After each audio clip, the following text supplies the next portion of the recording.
custom algorithm on a sort of an abstract level, this would be something like TLA plus, for example.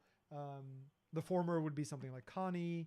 You could do like model checking. I'd been streaming for the past like 20 minutes. You could use something like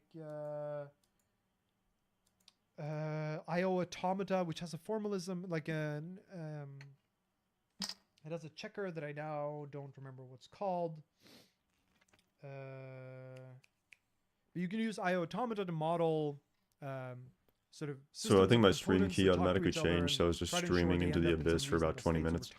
But there's a I was just watching the stream from John Jengset. that are easier to model in completeness in isolation. He's like a Rust head. Definitely do use those tools if they are. I read his book. For your use case. But the sort of formal verification for everything, I think we're sadly still pretty far from. Rust for stations. Yeah, it was. That I'll probably read again in 2025. Dang, it's 2025. That's crazy, bro. Shout out Nuketown 2025. What do you feel about Rust having no spec? Do you feel that it's any way hindering its adoption in more safety critical industries? So the spec and then the spec and then the spec. So the kind of spec I'm talking about here is like a formalized spec that is understandable by a proof assistant. Rust not having that kind of spec is fine. It's not clear what language you would write it in, not clear what properties you would enumerate, or even could enumerate in a meaningful sense. That I think we're pretty far from. That's and crazy, then the spec bro. in the sense of like I remember sitting on like I remember sitting on my dad's bed, that you have to pay playing this on the 360, to you as a giant tome, running the RC and like, cost a bunch of money to get the official one, and it's managed by a committee. This is like running the RCXD like around the corner here. There's like a little ramp and jack, tries to be little as Easter egg. exhaustive as it can about the behavior of everything, and in some sense, I think this is what a lot of hours in this room. Am I blanking on the name? Ferris Systems is doing with their Ferricine Rust. Is basically trying to give you a specified and certified Rust compiler. Like part of the certification, I think, this is was probably specification. 11 years ago. And that I think is shout out. Useful if it's required from you. I think it goes a little bit beyond that. I think that's too harsh. It's not just that certification is only useful in order to have certification. I do think it maybe gives you some more confidence in things like someone else has looked at all of the code that went into the compiler. Like it's not just the original person who wrote it and the person who reviewed the PR. Like someone else has also taken a look at it and has sort of vetted, not necessarily the people, but at least the code that went in. Someone has thought carefully about all of the APIs and whatnot. I think there is some value in that, but I think how hard is it to start writing? A little overhyped. Not by Ferris Systems, for example, but like by the industry as a whole. I think a spec is less valuable than it's made out to be. And then there's the third sense of spec, which is like a reference, which Rust does have. Rust does have the Rust reference. And it's not really very formal, but it does talk about like the grammar of the language and the constructs and like roughly how things work together. It doesn't talk about, say, how the borrow checker is implemented, but it does talk about a little bit about the model. And this is where we have a bunch of working groups that are trying to formalize those better with things like stack-based borrows and tree-based borrows. And I think all of that work is worthwhile, but I think what it ends up with is a reference more so than what you would think of as a spec, and I think that's okay. Really? I would like to have that. Like, for example, when writing Rust for stations, a lot of what I had to do is figure out what does Rust do dope. here, and sometimes easy. Go to the Rust reference and realize it's not written there either, and then have to piece it together from elsewhere or just from behavior seen in the program, and that is unfortunate.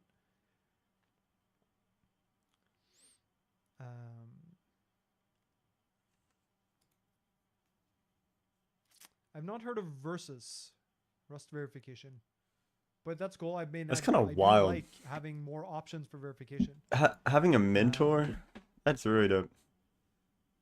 No wonder there's so many, but it probably stays like that for 5 minutes before there's somebody. This is about having specs. I don't think it's just governments. Like you see this in, well, maybe transitively it ends up always being governments, but like the auto industry, the airline industry. That would be crazy working on the Rust compiler. Those three in particular are very focused on like things need to be certified, and I think part of this for me I'm is considering doing Google Summer of Code. I want to see what the projects were all for that much 2024. confidence that the end product is 2025. good, right? It feels backwards. Should come out eventually. It feels like you need to prove that the end product is good, and then I don't really care whether your compiler is certified, right? All right, I'm gonna respectfully tell you to shut up. Not really.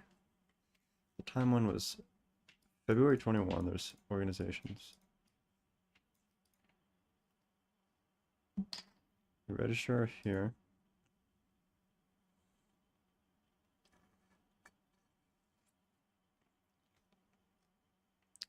All right, what was the project list?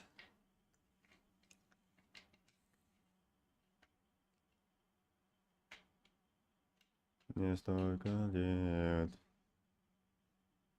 Oh, so these are like the projects people did. So what did this guy do? How hard was the code here?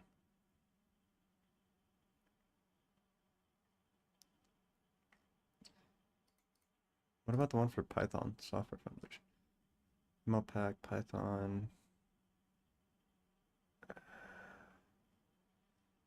This one's crazy.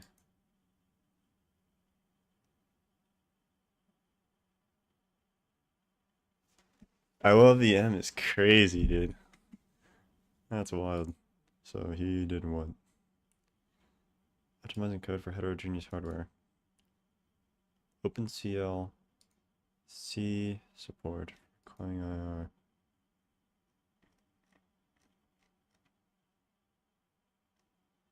That's a lot there. Respect.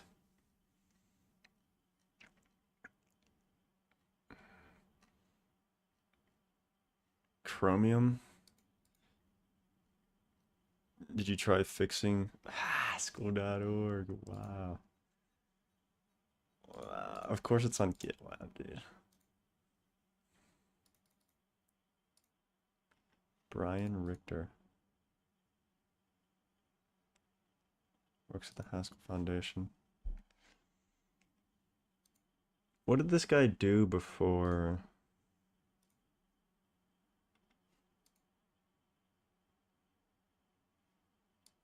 Ooh.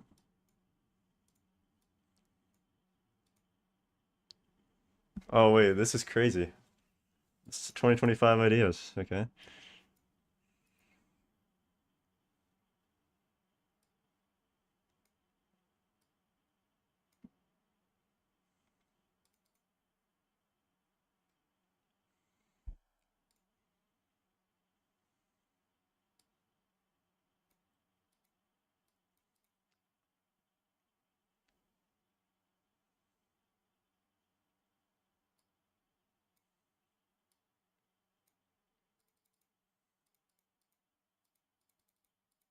Improvement to GHC would be wild, dude.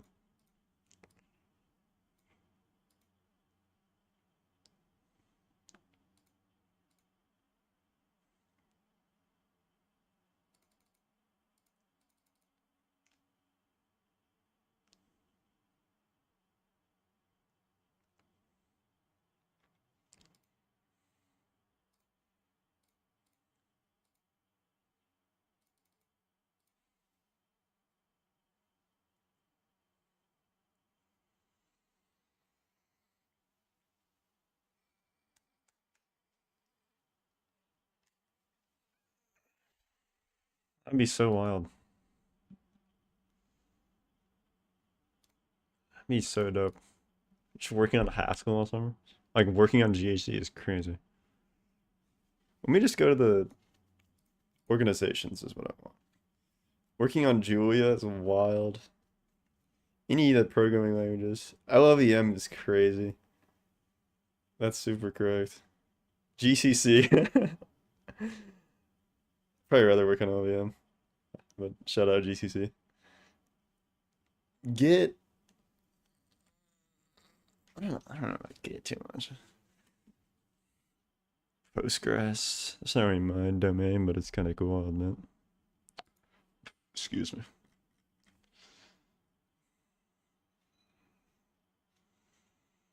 Debian. I'm working on Debian.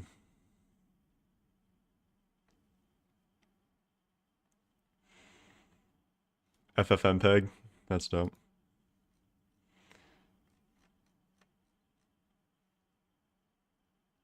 Open vanilla.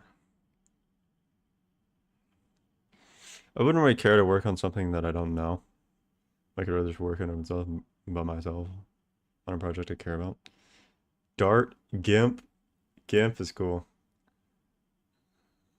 Ideas list. They have an ideas list.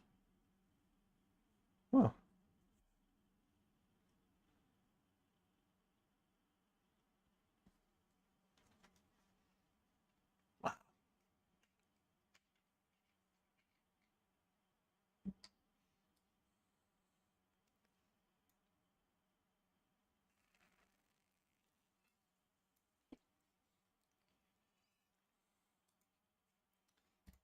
Having the list is really cool.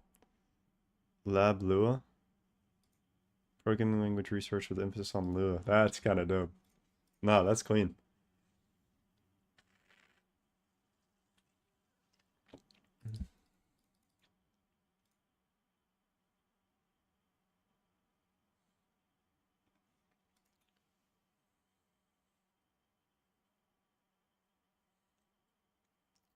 So they're open to you having something else going on.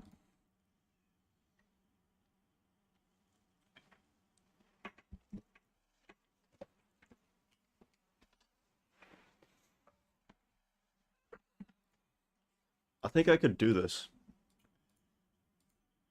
The programming language research in Lua is crazy.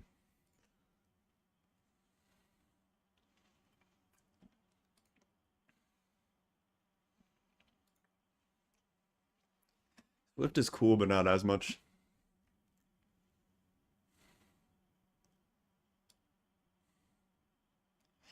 It's just an exercise.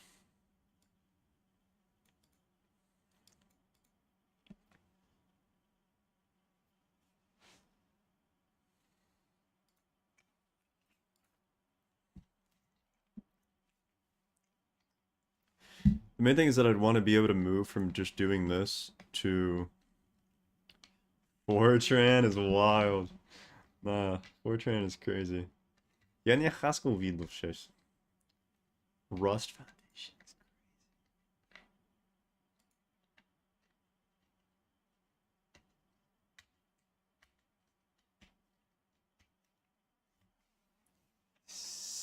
Whoa.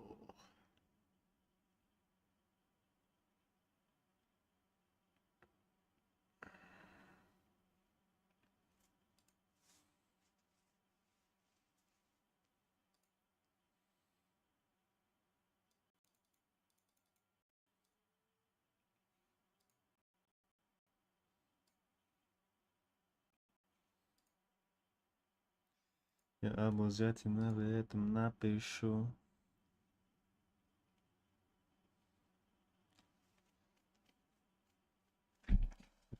Having a contribution in the Rust compiler would be wild. Frick a job, bruh. I'd probably be most interested in. So they had reproducible builds.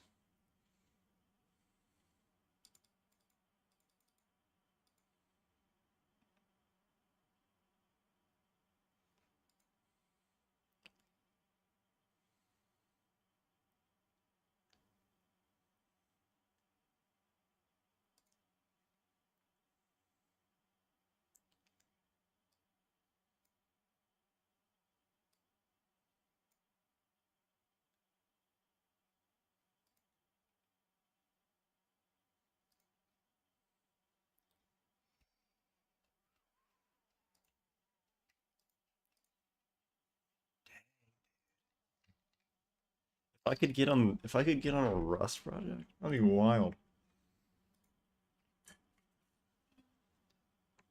That would be crazy.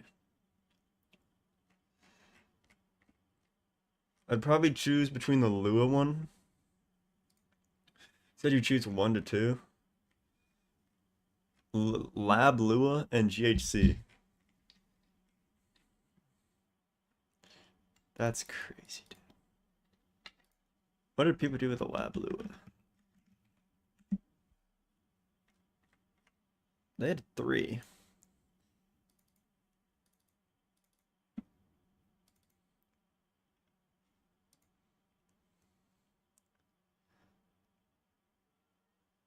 What were these people doing before this?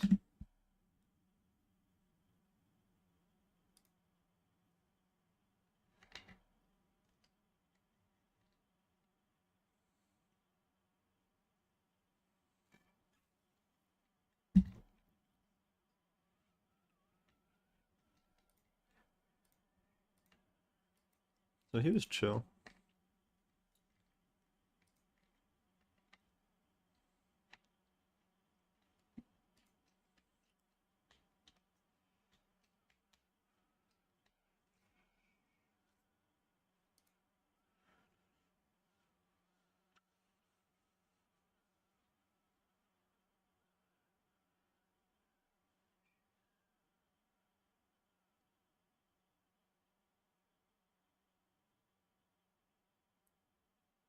Hmm. So it's like the. I mean, I would just be reading it. Get this person. Lunatic binding for Netlify. Shreya.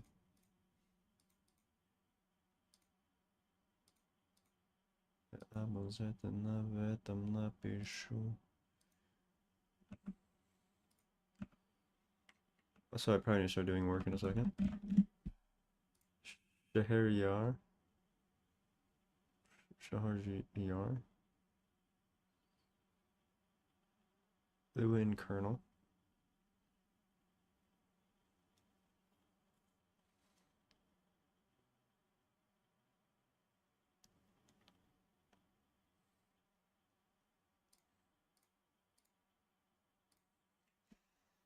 I think I have a solid chance. Probably need to just read a bit more. Do some more Gleam contribs. Do this. I think I can get this, honestly.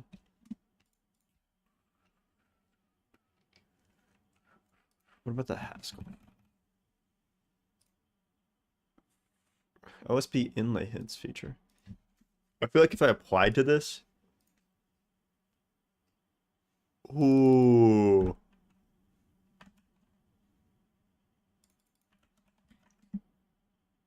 Wow.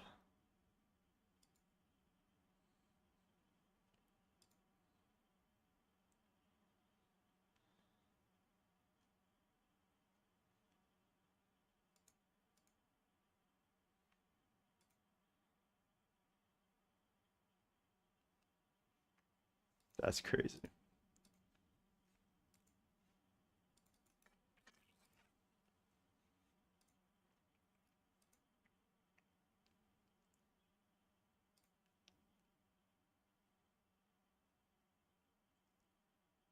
It's not merged?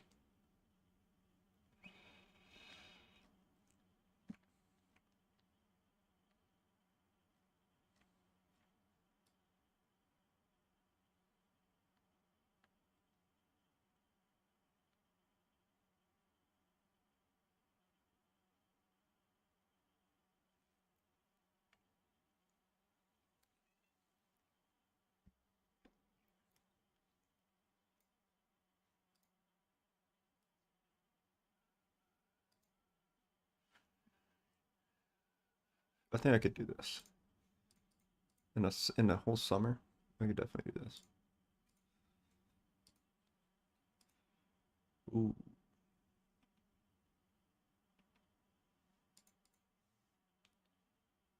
It's not fault tolerant. That sounds like a huge thing.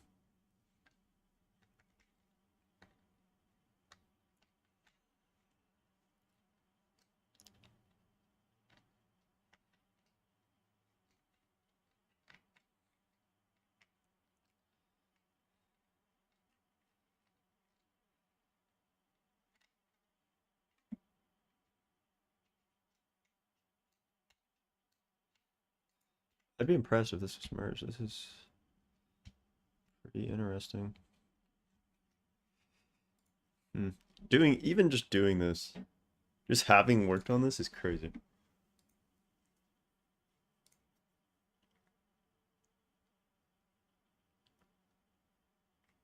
Cabal. plugin. So what did this person do before getting this? Is my question.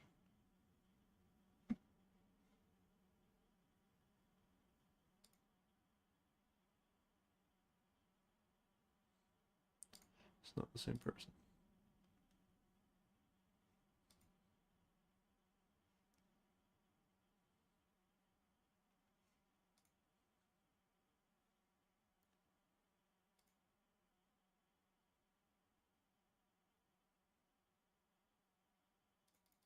What are these people are? I haven't seen a single American person.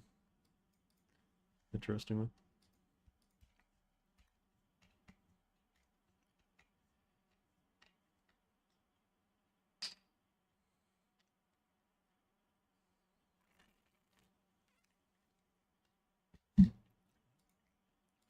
I mean, they want 300 hours in 10 weeks.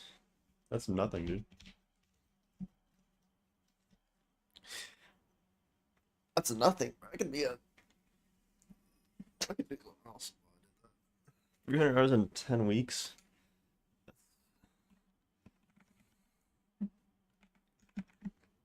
4 hours a day. That's light, bruh. That's light. You'd have a full-time job and do that.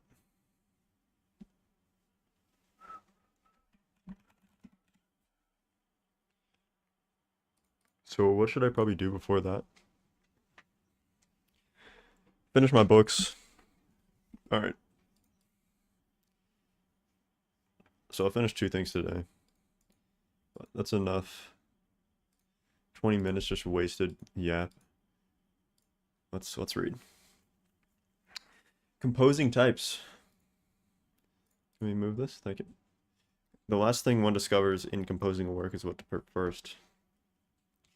Chapter in the next about monad transformers, both the principles behind them and the practicalities of using them. For many programmers, monad transformers are indistinguishable from magic.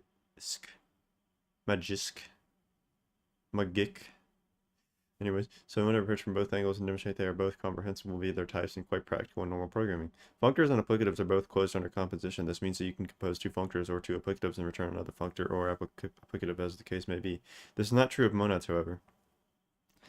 When you compose 2 monads, the result is not necessarily another monad.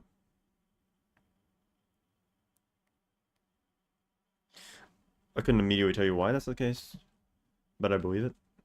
However, there are many times in real code when composing monads is desirable. Different monads allow us to work with different effects. Composing monads allows you to build up computations with multiple effects. By stacking, for example, a maybe monad with an IO monad, you can be performing IO actions while also building up computations that have a possibility of failure handled by the maybe monad. Indeed. A monad transformer is a variant of an ordinary type that takes an additional type argument, which is assumed to have a monad instance. For example, maybe T is the transformer variant of the maybe type. The transformer variant of a type gives us a monad instance that binds over both bits of the structure. This allows us to compose monads and combine their effects. Getting comfortable with monad transformers is important to being proficient in Haskell, so we're going to take it up pretty slowly and go step by step. You won't necessarily want to start out early on defining a bunch of transformer stacks yourself, but familiarity with them will help a great deal in using other people's libraries. Okay, so let's open up a terminal here, as I usually do. Sure, update ZSH, make it big, clear, GHCI, okay. We'll demonstrate why composing 2 monads does not give you another monad, thank you. Identity and compose types. We'll manipulate types until we can make monads compose. Meet some common transformers and work through an identity crisis. Curious. Common functions as types. We'll start in a place of missing modal strings and point myself first with new types that correspond to some very basic functions. We can construct types that are like these functions because we have types that can take arguments such as type constructors. In particular, we'll be talking about types that correspond to the identity function and compose. You've seen some of the types we're going to use in the following sections before, but we'll be putting them into some novel uses. The idea here is that these data types as helpers. The idea here is to use these data types as helpers in order to demonstrate the problems with composing monads, and we'll see how these type constructors can also serve as monad transformers, because a monad transformer is a type constructor that takes a monad as an argument. That makes sense. Identity is boring. Not too much. You've seen this type in previous chapters. Sometimes it's a data type. Well, identity is boring until you want to have a functor. Okay. You've seen this type in previous chapters, sometimes as a data type and sometimes as a new type. True. We'll construct the type differently this time as a new type with a helper function of the sort we saw in reader and state. So we have identity A is equal to identity, we have this function, run identity, it's just A. Okay. We'll be using the new type in this chapter because the monad transformer version identity T is usually written as a new type. The use of the prefixes run or get indicates that these are accessor functions, that these accessor functions are means of extracting the underlying value from the type. Agreed? There's no real difference in meaning between run and get. Okay. Yeah, okay. You'll see these accessor functions often, particularly with utility types like identity or transformer variants for using an original type. A note about new types. While monad transformer types could be written as a data with a data keyword, they're most commonly written as new types and we'll be sticking with that pattern here. They're only a new type to avoid unnecessary overhead as new types, as we all have an underlying representation identical to the type they contain. Yeah. The important thing is that monad transformers are never sum or product types. They're always just a mean of wrapping one extra layer of monadic structure around a type. Yeah. So there's never a reason they couldn't be new types. Haskellers have a general tendency to avoid adding additional runtime overhead if they can. Respect. So if they call a new type, if they can new type it, they must often will. Another thing we want to talk about, that we want to notice about identity, sorry, is the similarity of the kind of our identity type to the type of the ID function. Because identity A, yeah. Okay. Although the fidelity of the comparison isn't perfect given the limitations of type-level computation in Haskell. Because there's a kind signature. The fidelity is perfect given the limitations of type-level computation in Haskell.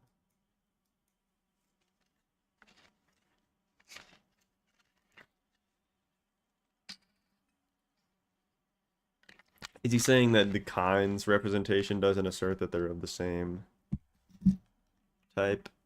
I'm not too sure. Fidelity?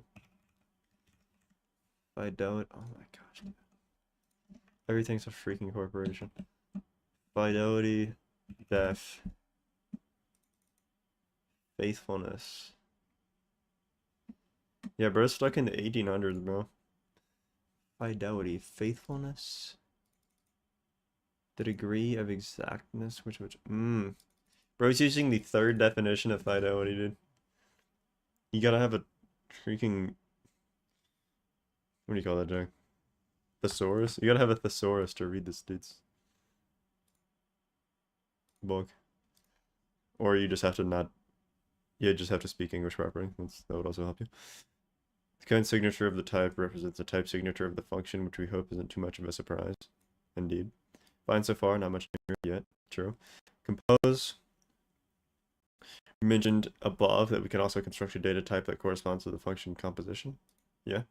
Here's the compose type. It should look much like function composition. F and G are type constructors, not term level functions. So a bit more abstract here, but new type FGA. Sorry, new type compose FGA. This is going to compose. Internal function get compose F of GA. It's largely chill to me. If we have a type constructor that takes three type arguments, F and G must be type constructors themselves, while A must be a concrete type. So hence this type to type to type to type to type to type. Yeah.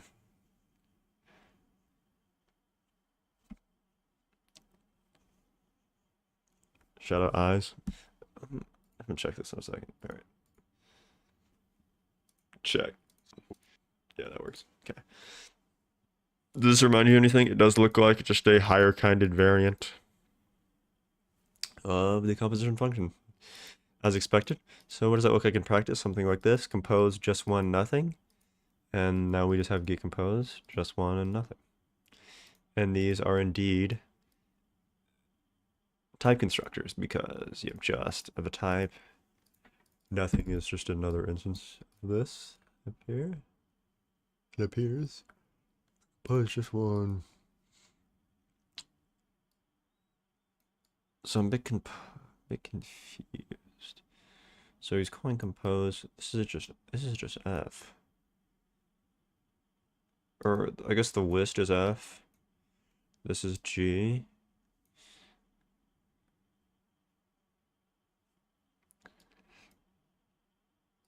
Oh, yeah.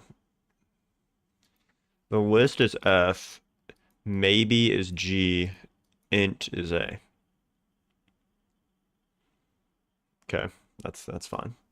Given the above value, the type variables get bound accordingly. So yeah, compose the list of just one int, and this is implied to be int, I suppose, because it's the same list. Yeah, that's cool. That is cool. It's type composition. It is indeed type composition. If one bit of structure wrapped around another, then the value, because the whole thing still has to be a concrete type in the very end. We've made the point in previous chapters that type constructors are functions of types. Yes.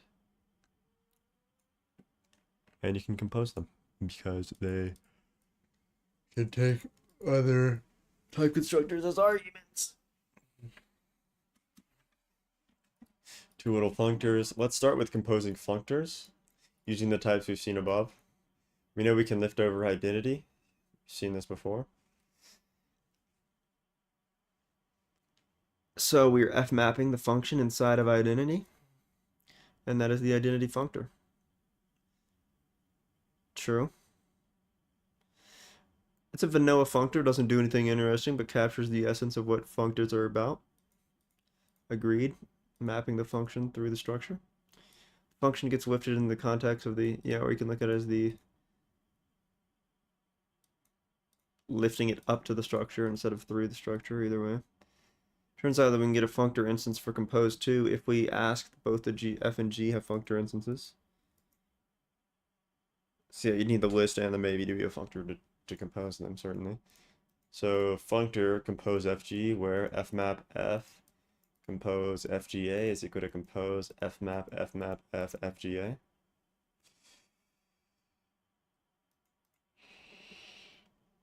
Functor.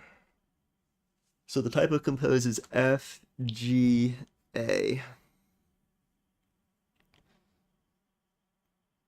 Fmap F is F mapping the function F through compose.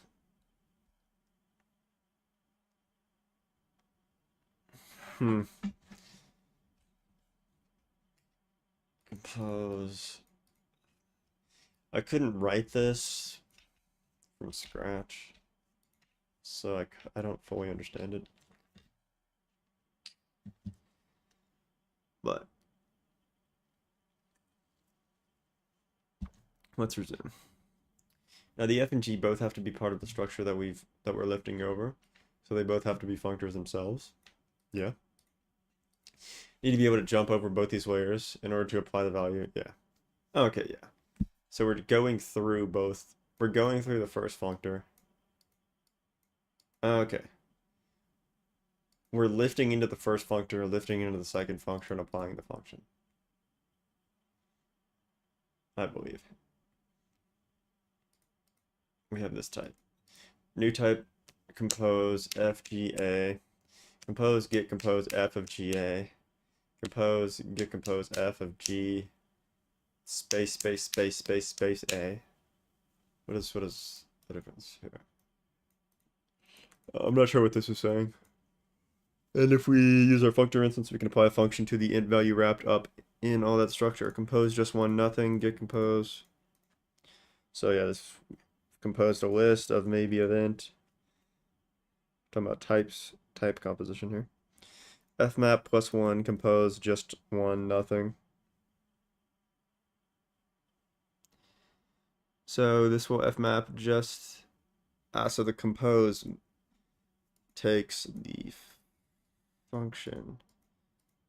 It's composing two. So I guess it's composition is just two both. Get compose just do nothing. Yeah, I was curious about different amounts of structure.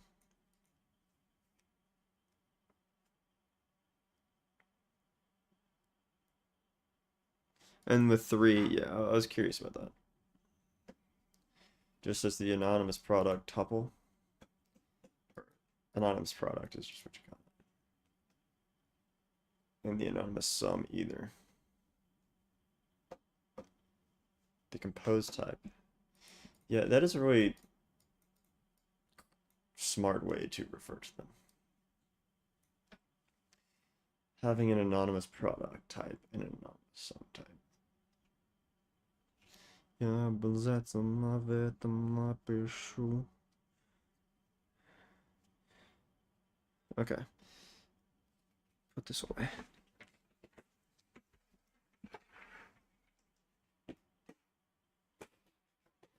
Я обязательно в этом напишу.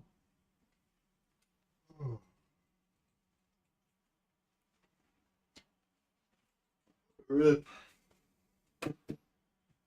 What's it about to do? Ебать. Что я хочу? Просто хотел сделать. Это было... Dude, what was I trying to do? There's something I was about to do. My code.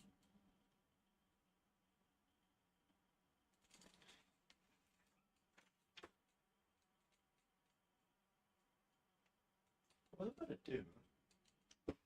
Dang it, Brian.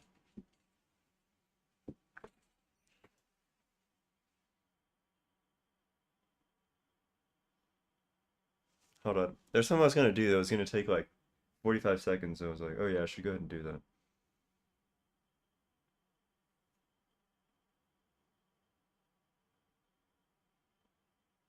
Yeah, I have no idea what it was. Dude.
Express an arbitrarily nested types.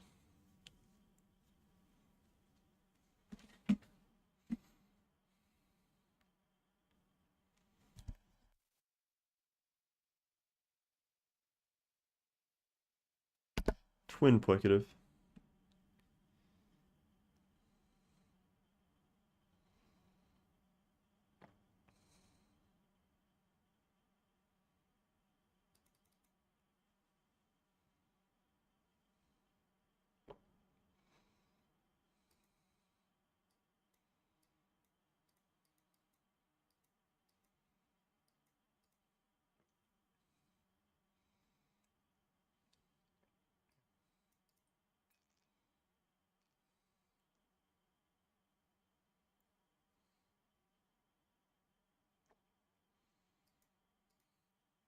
Unad.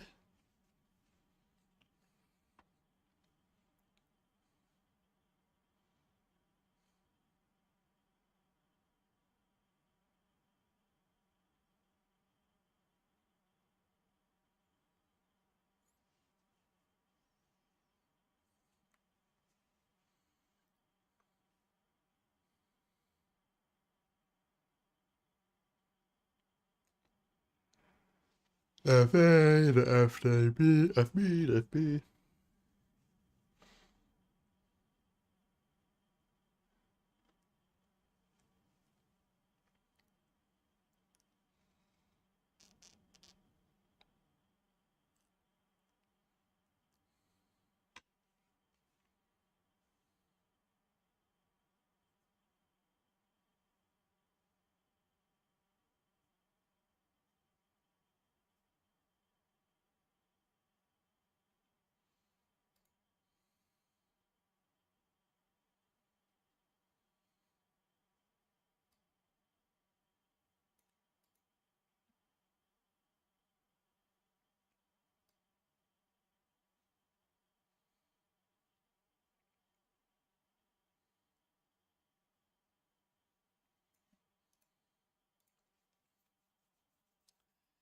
Dude, the amount of papers I should read is insane.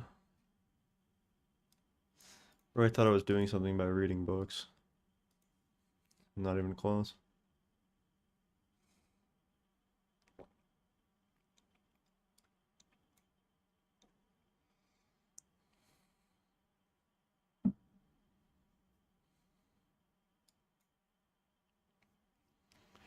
Write the foldable instance for compose.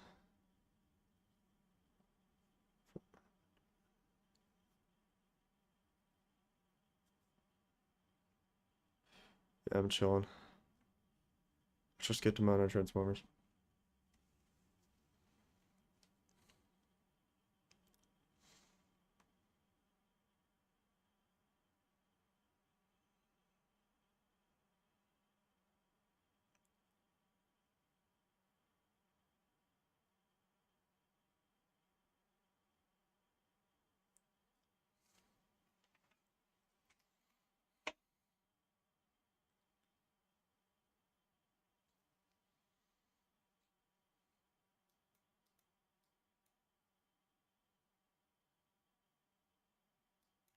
Applicative allows us to apply functions of more than one argument in the presence of functorial structure, enabling us to cope with this transition. Fmap plus one, just one.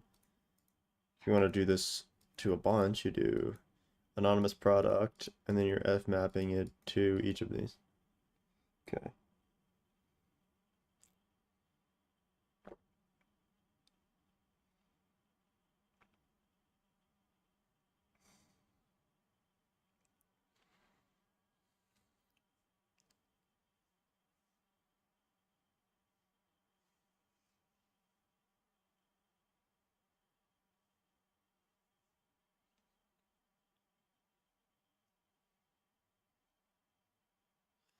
So some monads. This is some monads that you'd want to compose, where you have a IO of a reader string list of a reader string list A. So the monad string matter IO reader and list, okay.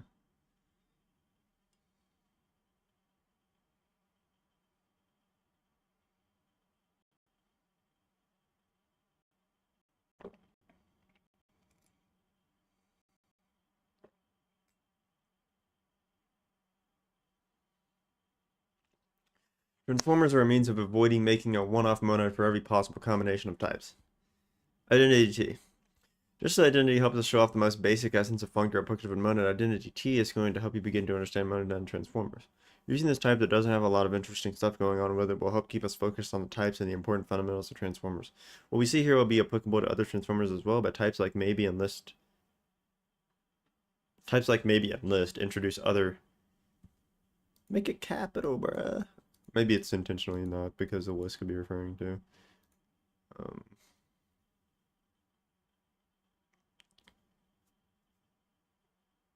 a traditional cons list. Introduce other possibilities, failure cases, empty lists, complicate things a bit. First, let's compare the identity type you've seen up to this point in our new identity T data type. Paneled identity, A can be something with more structure, but it's not required, and identity won't know anything about it. True. Guess it doesn't need to. That's the whole point of identity, yeah? Identity A, run identity, we've talked. So this is, oh yeah, this is fun. Identity. The identity monad transformer, serving only to specify that additional structure should exist. So it does take a monad. like it was previously claimed to do. Then you want functor instances, so the identity one, and so this one is understood. Here, given a functor M, we can create a functor instance for identity transformer of M where fmap f. So in order to have functor, you must define fmap, the function. And you have identity t fa, so f being the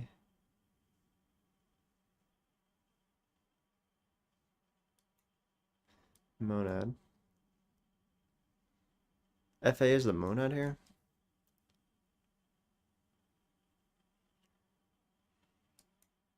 What we're doing is pulling the identity transformer out, f mapping f into it. I think that's good. You also want applicative for each, so for identity, pure is equal to identity, true. Identity f append identity a is equal to identity fa.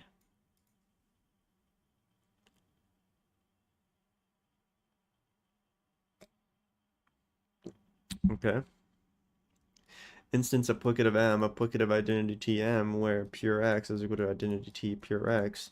Identity t fab append identity t fa.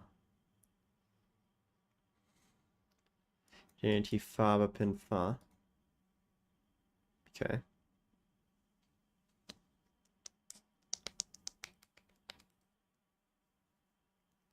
The types, there's a lot of types in that. It's fab is fa to b.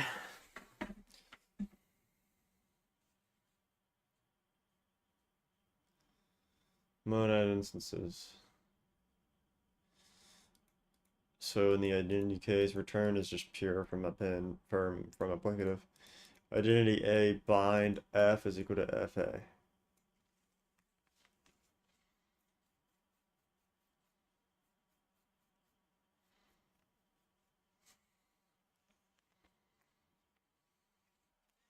Okay.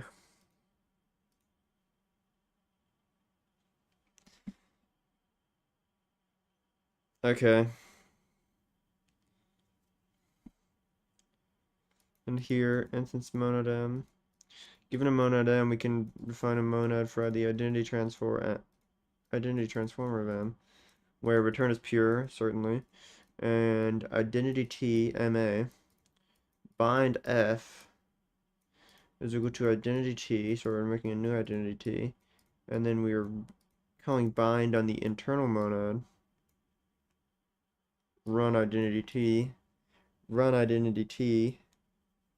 just runs the identity function, composing that with f. That is a bit tricky, can't lie to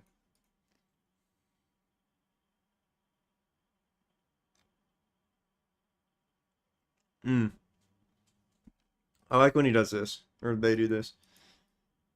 First, we pattern match or unpack the MA value of identity T M space A via the data constructor.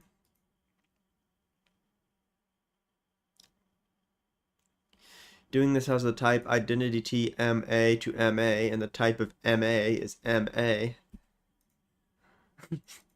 Okay. It's intended to be helpful, certainly. The type of bind we're implementing is the default. So yeah, this is useful. Given an identity T MA and a function mapping A to identity T MB, return an identity T of MB. Okay, so bind MA. So we're infixing here. So this is supposed to be identity T MA. That's what we've talked about. Run identity T maps in A to identity T of MB. And we're getting the MB. We're composing this with F. Okay.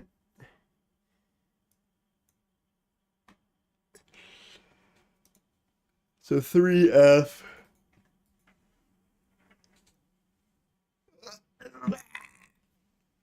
F is the function mapping A to identity T of MB. Excuse me, for MA is the same MA from here. That you unpacked out of the out of the identity T data constructor. So this is out of the identity T. This is just the internal monad.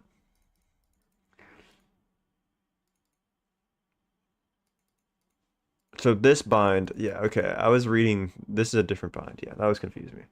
This bind is local to the internal monad. Okay, yeah, that's clean. This bind is local to the internal monad. We're binding through its monad, composing it with F, which given this type of F, the join is implied there. And then we're running an identity T to get this identity T. Yeah. This is a different bind. The first bind is the bind. Yeah, I was kind of confusing the binds a bit. We're now using the monad we asked for in the instance declaration with the internal constraint.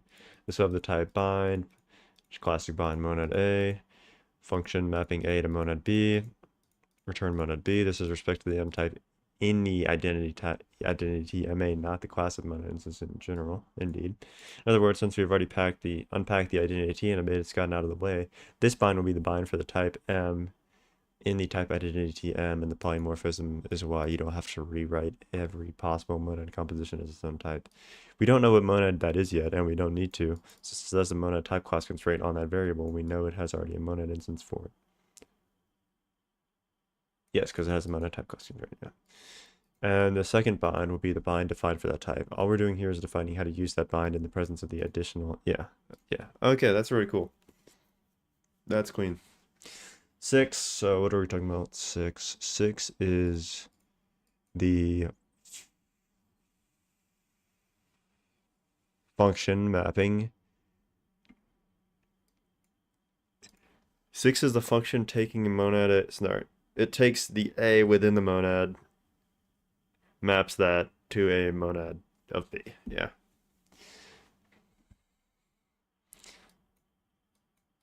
Specifically identity transformer monad B. 7 is run identity that we're composing around 6. We need run identity because F returns identity T and B, but the bind for the monad M, has type M to A. So it's just a traditional bind type. It'll end up trying to join M identity T and B, which won't work because M and identity T M are not the same type. True, so you can't join level up if they're not the same monad. We use run identity T to actually run the identity T function on MB. Okay. And then doing this, we unwrap. Doing this as a type identity T MB to MB. So yeah, effectively unwraps the identity T, and the composition run identity T dot F in this context as a type A to MB. Indeed. You can use undefined and GHZ to demonstrate this for yourself. So what F is function mapping A to identity T MB, F is undefined, TF, run identity T, identity T, FA, FA, so we're just unpacking identity T and the T here. A1 after FA.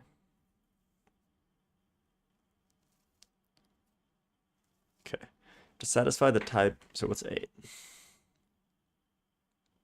8 is constructing an identity T from all of this. To satisfy the type of the outer bind, we're implementing for the monad of identity M, which expects the final result of the type identity T MB. We must take the MB we must take the MB which the expression MA bind identity T dot F returns and repack it in an identity T. Now we have a bind we can use with identity T and some other monad in this list. Identity T of 1, 2, 3 list. Bind, return, compose, plus 1. This gives you the identity T inside in the list monad.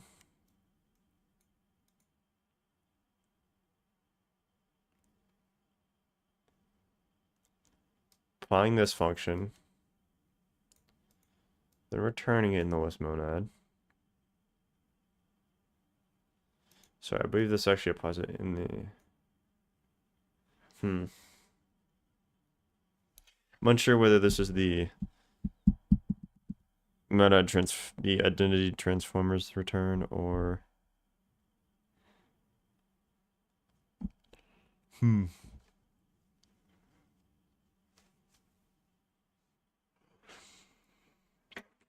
For now, I'm going to say, okay. I'm going to backtrack and go through implementing that bind step by step. The goal here is to demystify what we've done in AOE retro instances for whatever monad transfer you might need.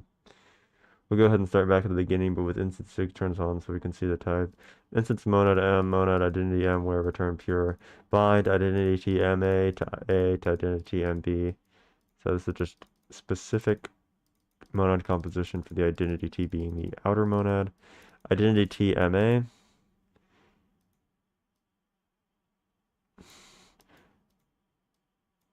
Calling this MA is always confusing to me. Because this identity, this is input, so it must be identity T with M of A, but here we're calling the identity T MA. This one, so this has MA inside. But we're just calling it MA locally. Find F is equal to undefined.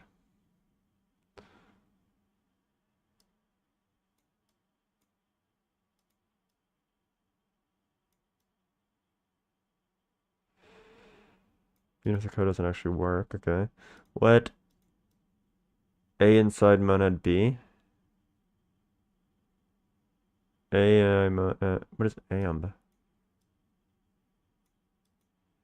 What does the mnemonic mean, bruh? Bro, hit me with the proof of the following statement is obvious. Here we can get an error. Couldn't match type M with identity M. Identity TM. Match type M with identity TM. Yeah, I'm not really sure what's useful. Which M? Just M in general. Up here. I mean, it's undefined. I can't really expect it to be too good of an error besides just saying it's undefined. We'll do something we know should work. We'll use fmap. Because that would type check and not give us the same result as bind. We need to do something to give the compiler a chance to contradict us and tell this real type. We force that type error by asserting a full polymorphic type for AMP.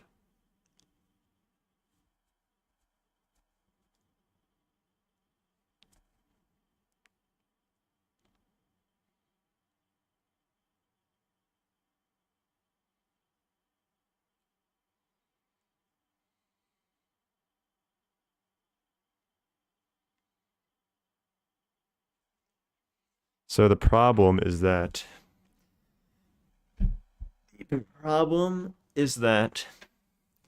so that's why you can't compose monads, because the function joining the internal monad is wrapped in another monad that you don't know how to join without any context. And so you have to have monad transformers that give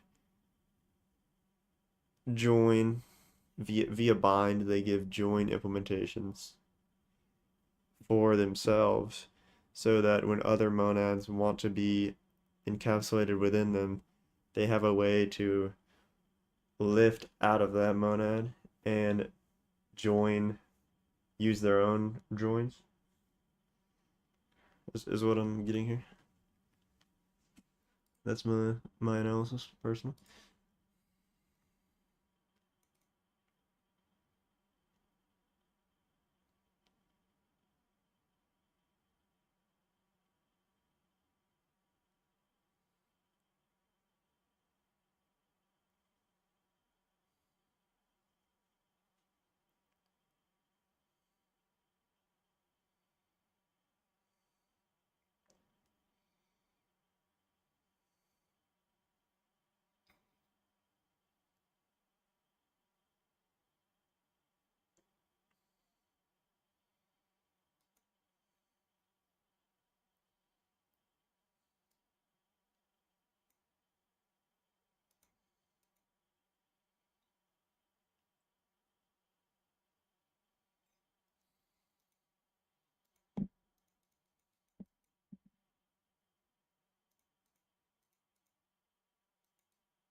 And you join it.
So that was composing types.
Она купила дом.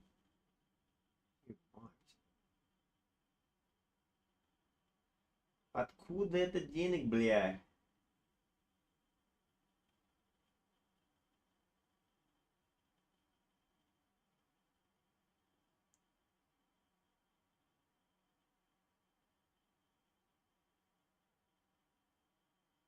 Деньги, я тебе сказать. Черт возьми. Ебашь.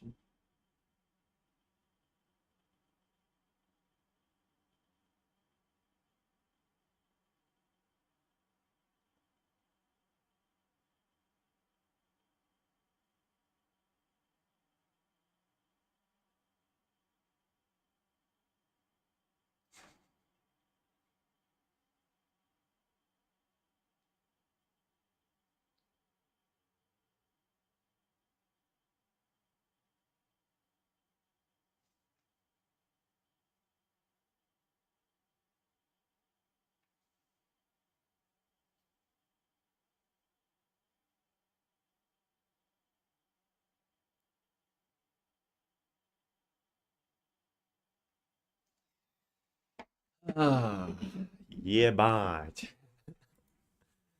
Смотреть. I want to read basic libraries and non-strictness, but in order to do that, I got to read more about monad transformers, and it's like a fat chapter too. Oh, yeah, man. Yeah, man. All right, let me go to the bathroom. Just going to the bathroom to avoid reading this more than I actually have to go to the bathroom. Это просто жизнь, брать.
Monad transformers.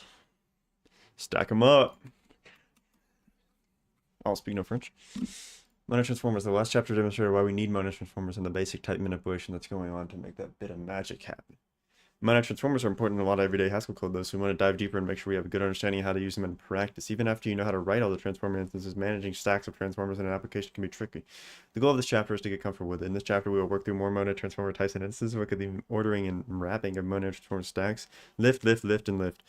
Maybe T. In the last chapter, we looked through an extended breakdown of the identity T transformer. Identity T is, as you might imagine, not the most useful type of monad transformer. I mean, yeah. Although it's not without practical applications. Preps for... I'm trying to guess with the practical application. I think it's going to have to do with non-strictness. With... non-strictness. It's gonna have to do with making something strict, I guess. That's my prediction. As we've seen at various times, though, the maybe monad can be extremely useful, and so it is often... so it is... Hold on, I'm the maybe monad can be extremely useful, and so it is that the transformer variant maybe T finds its way into the pantheon of important transformers. Okay, the maybe T transformer is a bit more complex than identity T. It makes sense. If you work through all the exercises of the previous chapter, no, then this section will not be too surprising because this will rely on things you've already seen with identity T and compose already. However, to ensure that transformers are thoroughly enough demystified for you, it's worth working for them carefully. We begin with a new type for our transformer. New type maybe T MA is equal to maybe T. Internally, a run maybe T type, M maybe A. The structure of our maybe T type and the compose type are similar, so we can reuse the basic patterns of the compose type for the functor and applicative instances. Instance functor F, functor G, functor compose FG. Oh, that's compose. What am I looking at maybe, bro? So it's the same thing.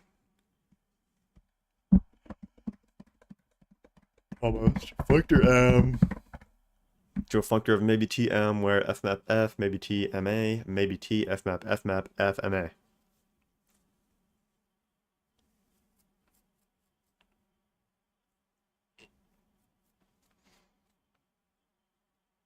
Okay.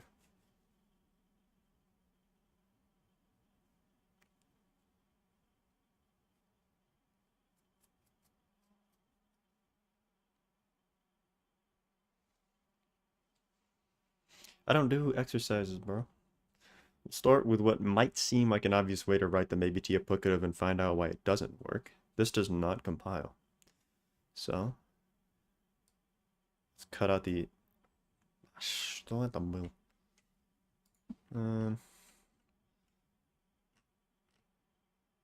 Let's cut out the answer, largely. Instance applicative M, applicative maybe TM, where pure X is equal to maybe T pure X.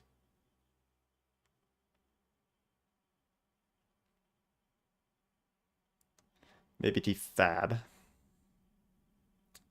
So maybe T functor AB. Oh. Maybe T is a functor AB. We're apping it to a maybe T M M A. Monad A. You're gonna maybe T fab append monad A. Yeah, I couldn't even tell you. The fab represents the function M, maybe, A to B. M of maybe of A to B. Fab is a function M of maybe of A to B. So this is taking an MMA represents the type maybe M maybe A. Yeah, that's kind of hard to read, bro. M maybe A.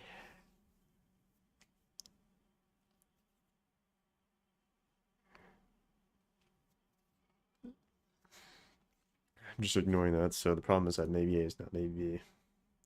Or that the problem is that the problem is that maybe A to B. So the function has the maybe here. It needs to be outside of it another level, it appears.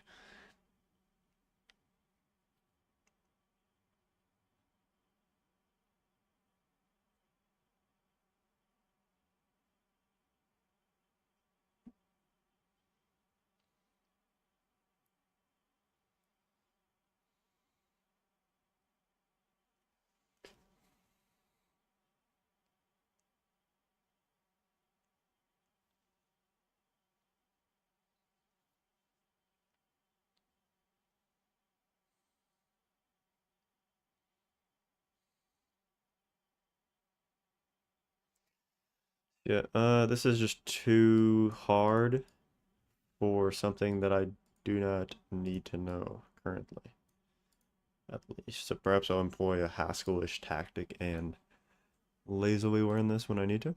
You know what I'm saying? Then maybe T monads. I really just want to see common monads and how to use them, not necessarily how to make the maybe T monad from transformer from scratch. Either T, reader T, state T.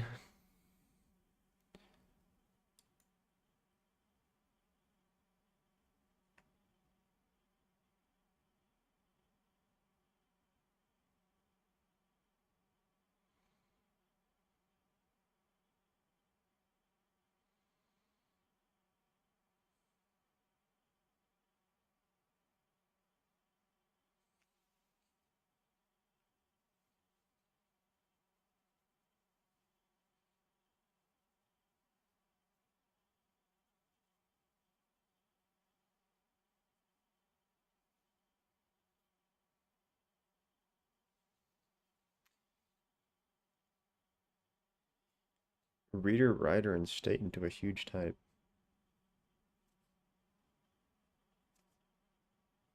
It's interesting.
Okay, so you can use identity with maybe with a transformer to make it just a basic monad.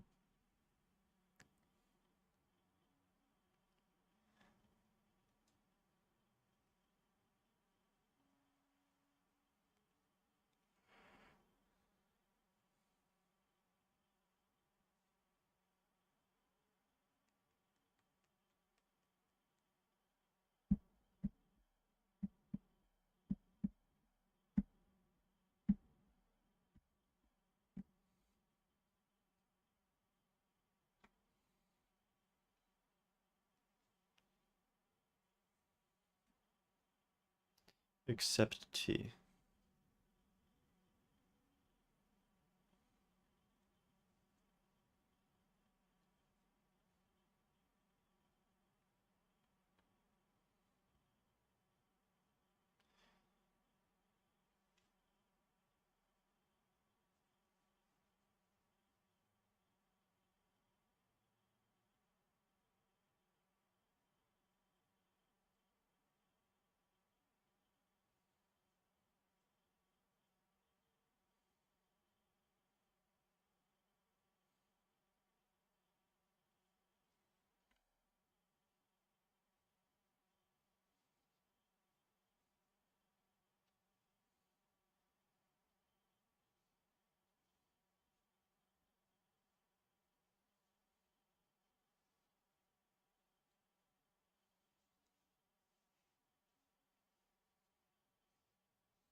Why not trans?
Let us snooze. Skip to Scotty.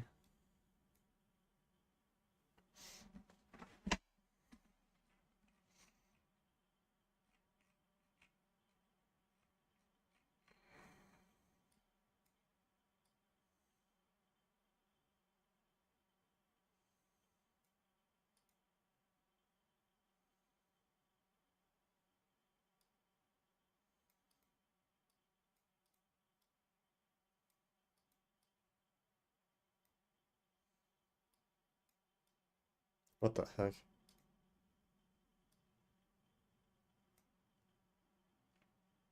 What the heck?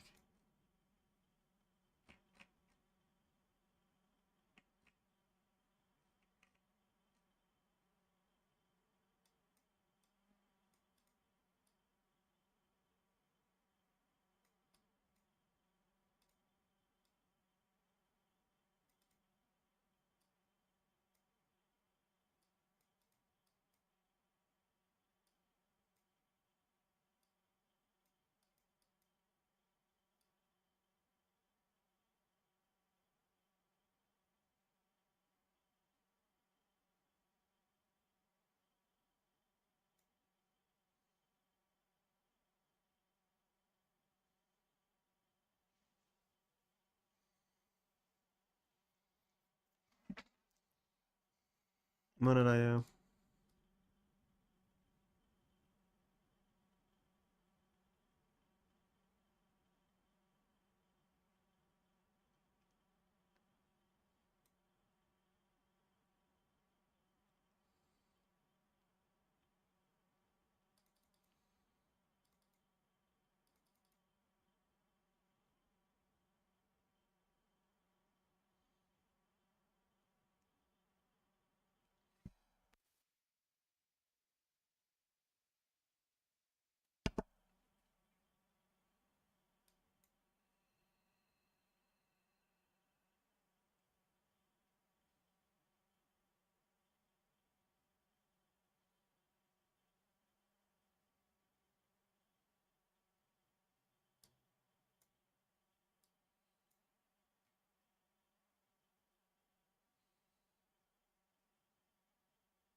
I'm good.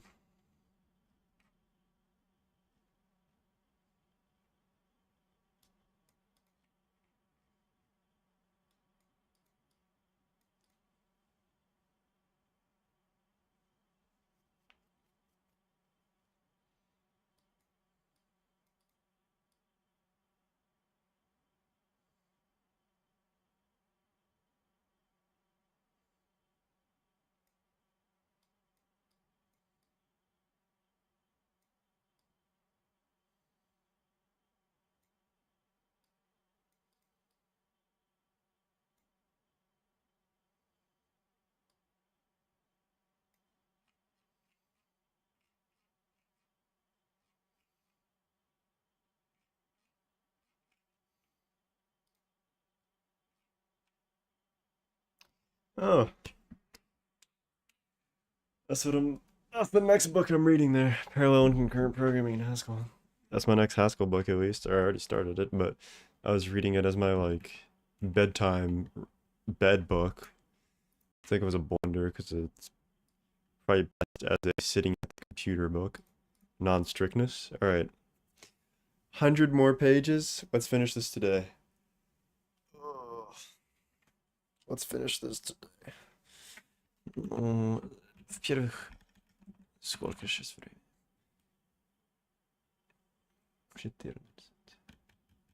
Нет, я глупый. О, блин. 4. I'm cooked. How long is this chapter in non-strictness? 35. Sorry, 45. And the next one's about 35. And the last one's like 15.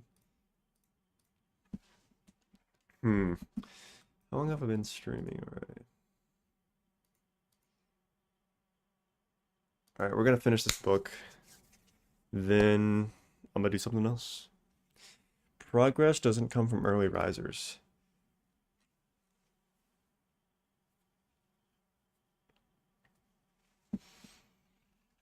So I think I've got a lot of intuition from this, from what I've read of the parallelism book.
Non-strictness is defined by the ability to evaluate expressions that have bindings which are bottom in them.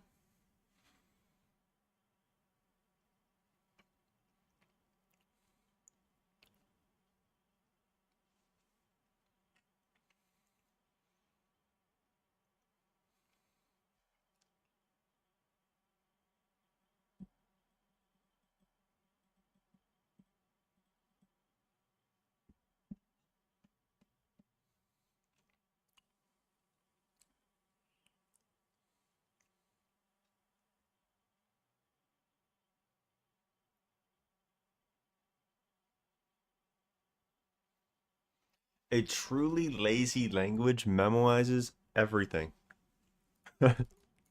Rip your RAM, bro. Bro's got a garbage collector, but it doesn't actually delete the garbage. It just collects masses of garbage in your RAM. That's kind of dope. I condone that.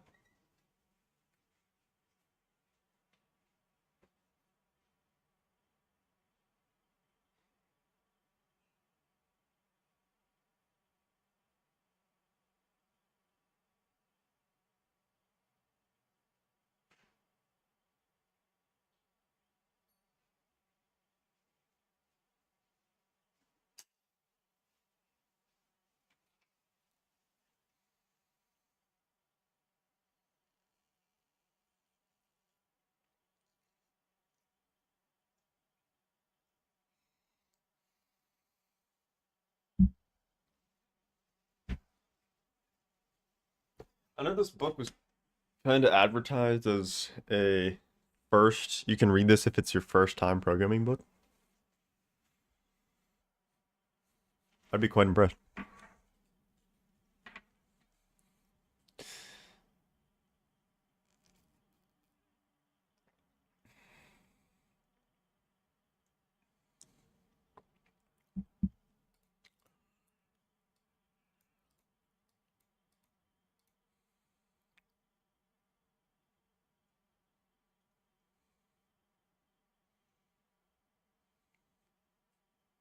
Evaluate outside in.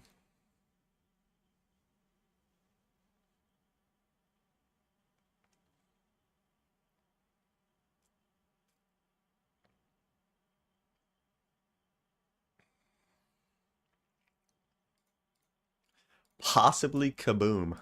Okay. Have an anonymous function f, taking f first, second, zero undefined.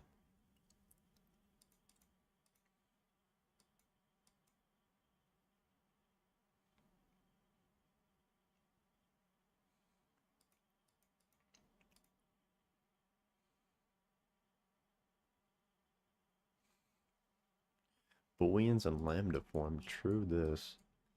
This implies. I don't understand that at all.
Excuse me.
So yeah, I read a similar explanation of seek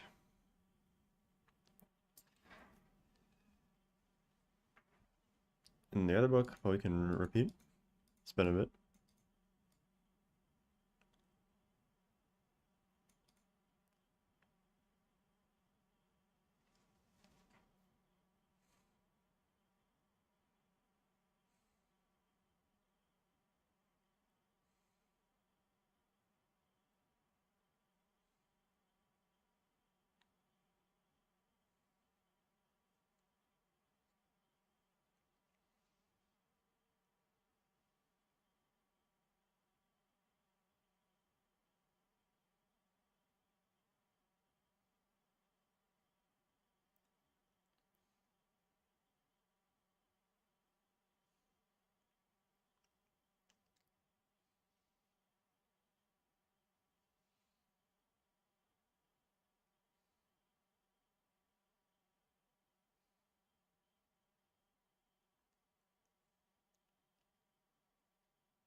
We had normal form.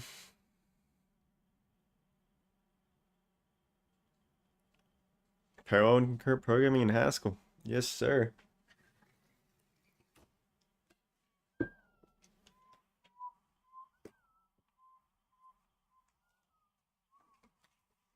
Yes, sir.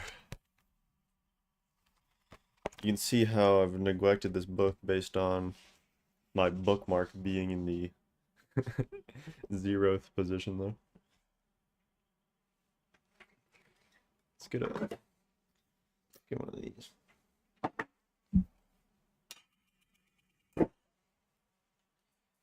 Alright.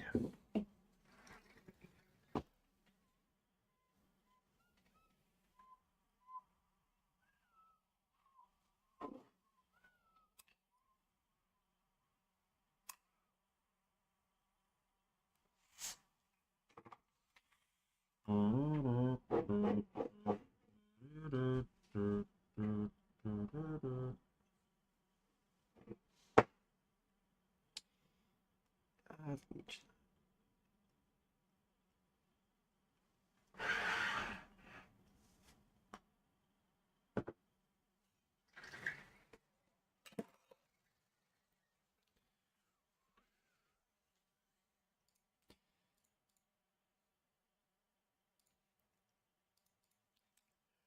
Stops at the first data constructor or lambda.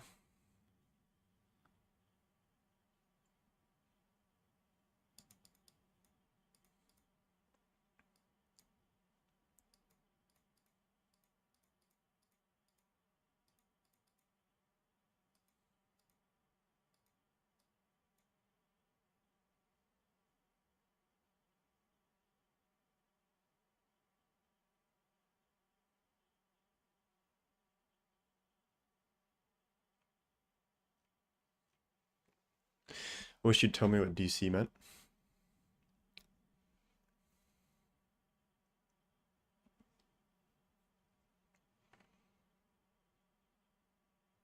Data constructor, okay. Yeah, that makes sense now.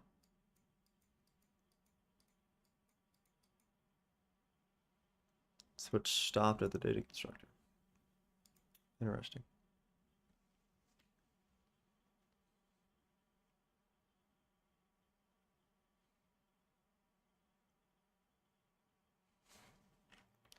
So what if I do this? Then I do DC seek DC1, and then I do seek DC1. What if I do const DC1?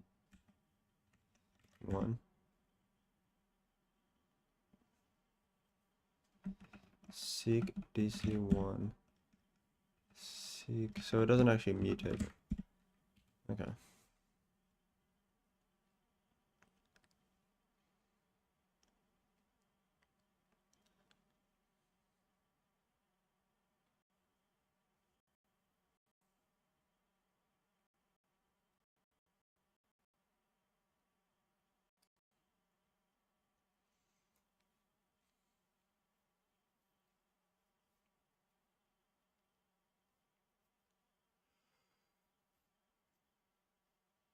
Yeah. I agree with that.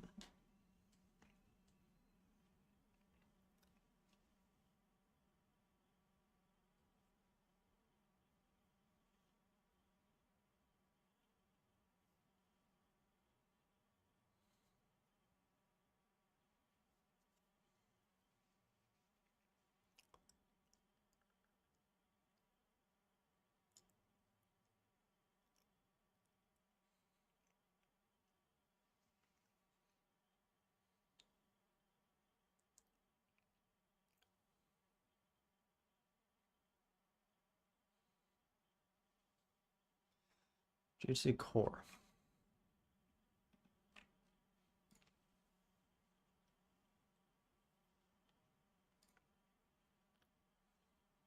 Okay.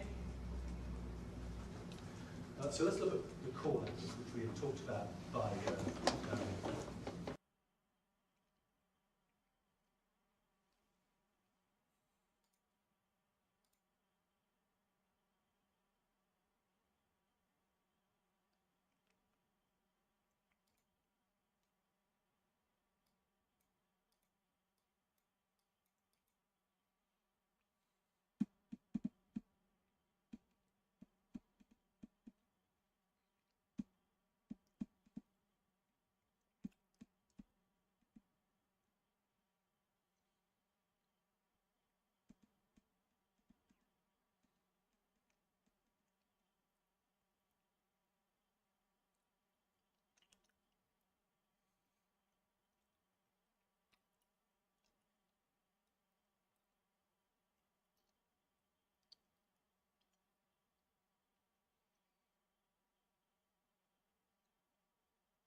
It's interesting. Evaluation. So I see that a case expression always evaluates, but does that mean that evaluation is defined in terms of case expressions? I guess you can have other forms of equality.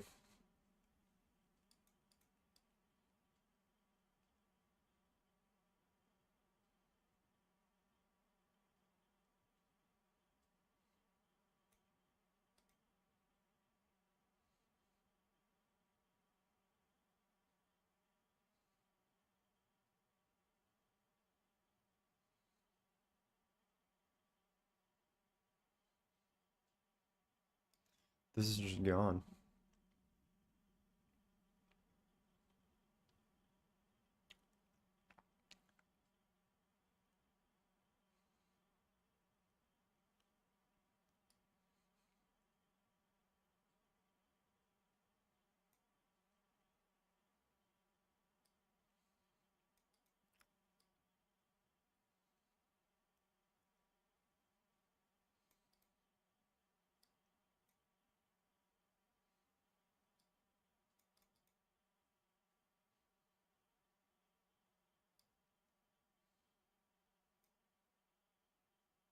Hmm.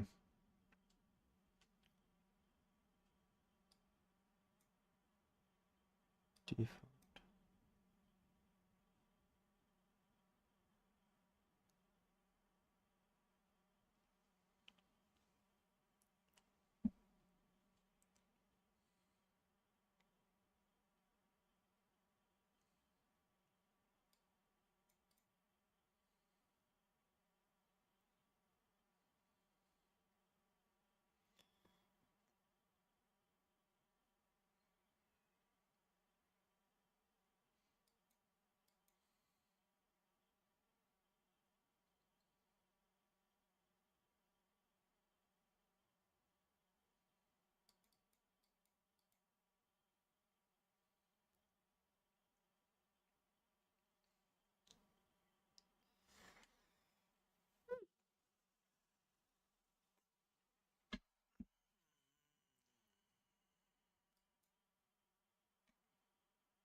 A sort exception at Y. Sort. Imagine, yeah. Bunk life.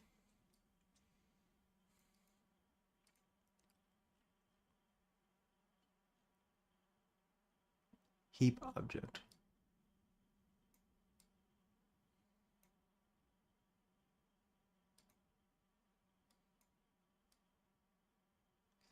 Yeah, I read some Sprint. Neck is clapped. Remember this from the list chapter. The Sprint command allows us to show what has been evaluated already. So if you do like length of a list, it doesn't actually evaluate the thunks within the list and such.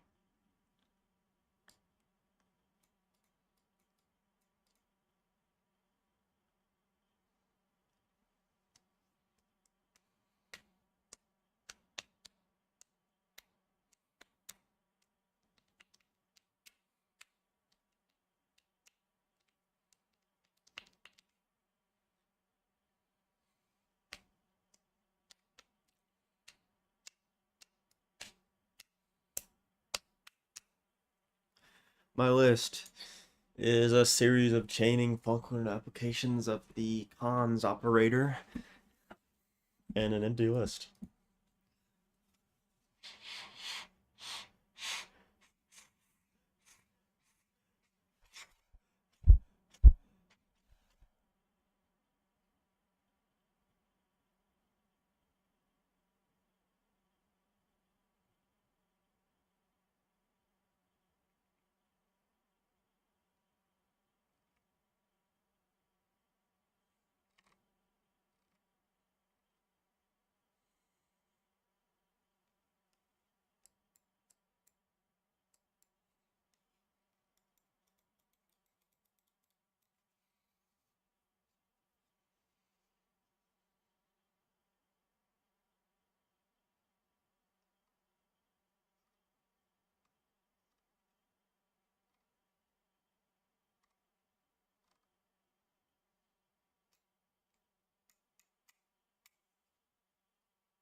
Boom. It's all about effects. It's all about effects.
Mm.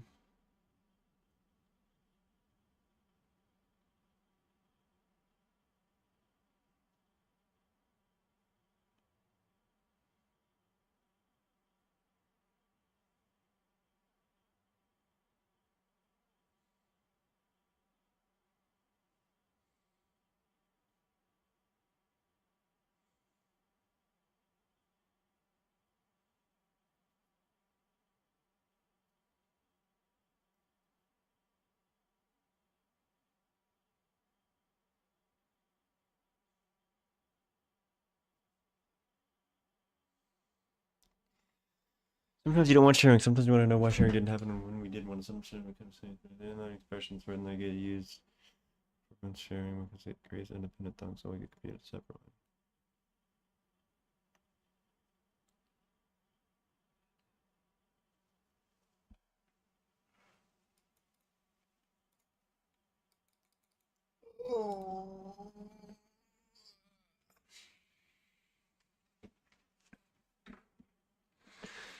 Okay. Okay.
Interesting.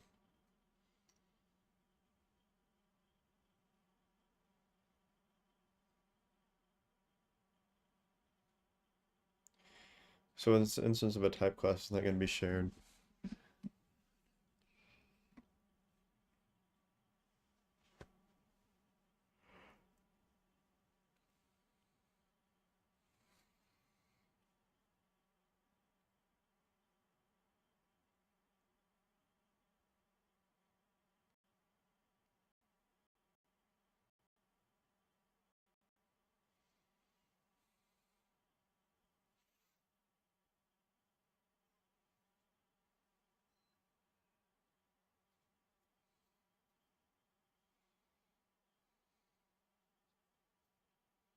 Using a lambda that mentions the argument in some fashion disables sharing.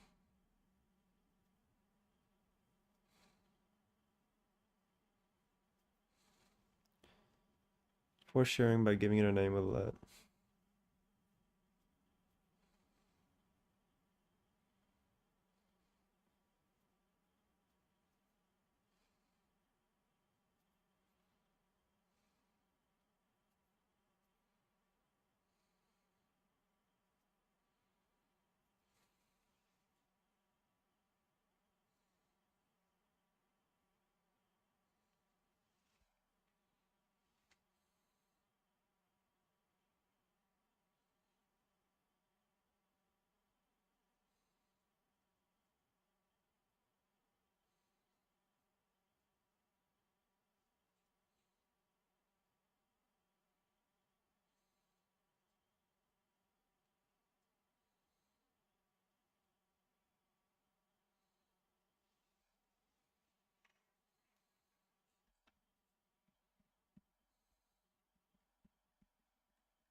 Lazy patterns. Make a pattern match lazy.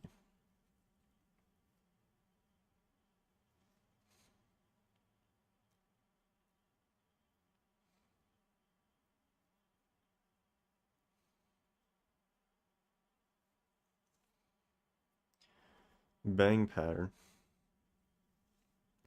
evaluate whether to use it or not. You can do it with seek. We can do it with B.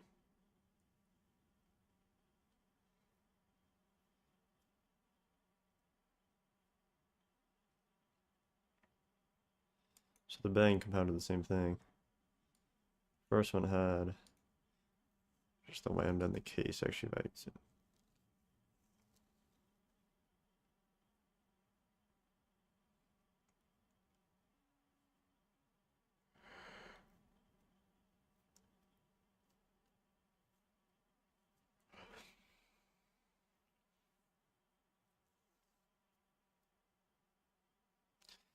Passing it to the second break stuff.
Interesting pragma there.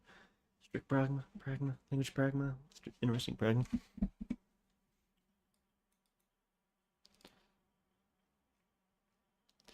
Don't care about that.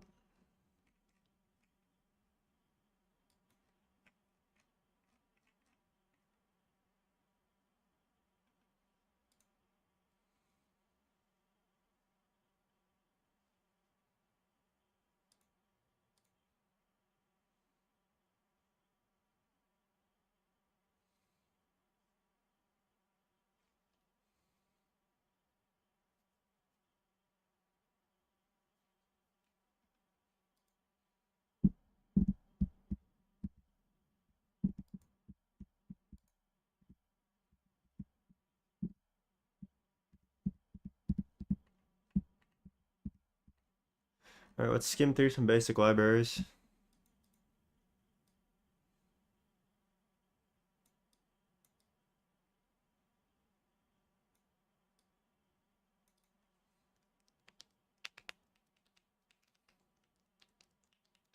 Pretty pragmatic chapter.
I don't really care about benchmarking.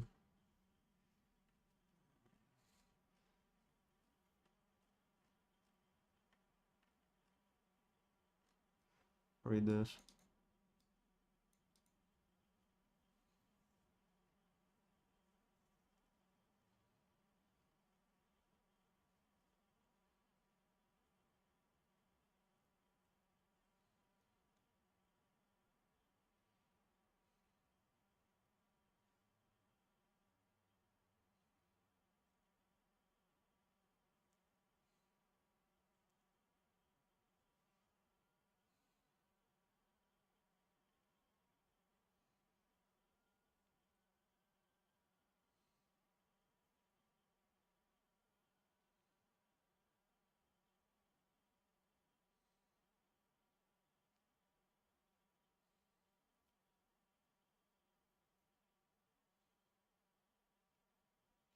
Thought these were said to be the same thing. Maybe it's head normal form.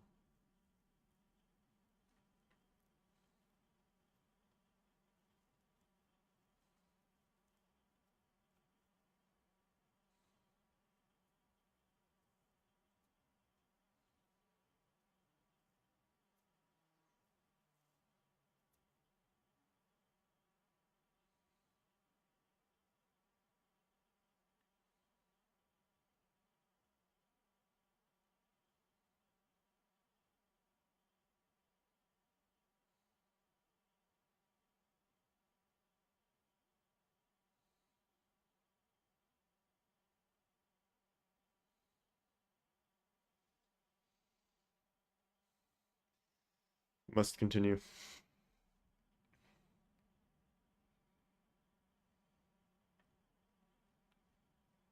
I don't care about benchmarking.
Map. Here, what's this I want to read?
Map is a map. I've used this. But you could also want hash map, int map, or vector.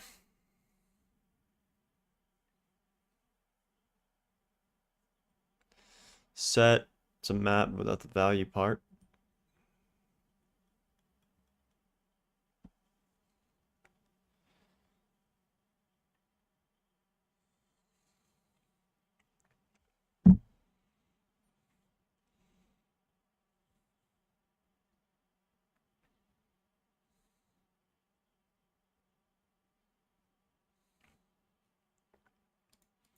Sequence.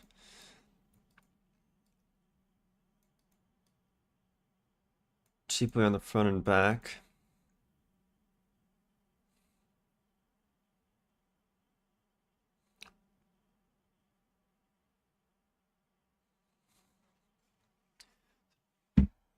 Finger tree. I'll read that. Skim that better. list is a bit big.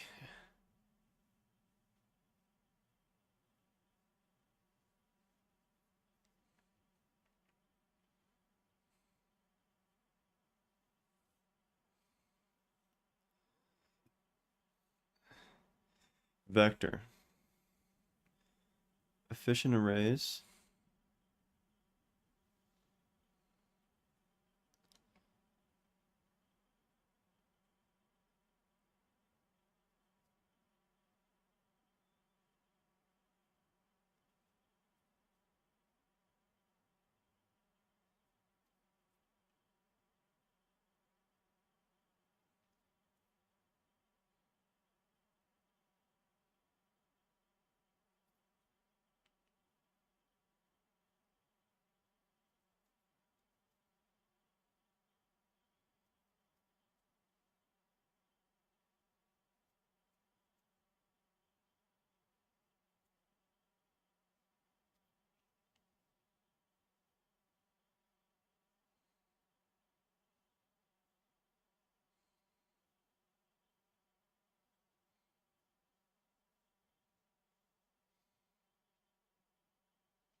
Mutable vectors. So yeah, right. I haven't really used mutable vectors in Haskell. That's why I'm Codeforce's novice. And that's why I have no elo.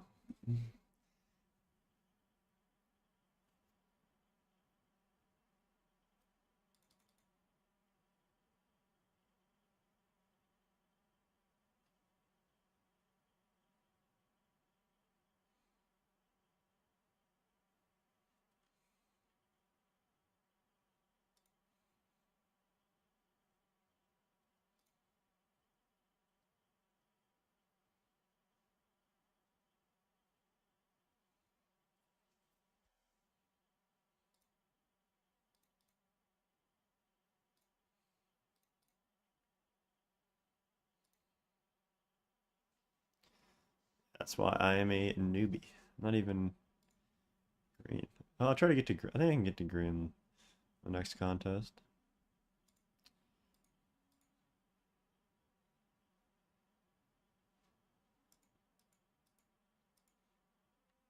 Okay.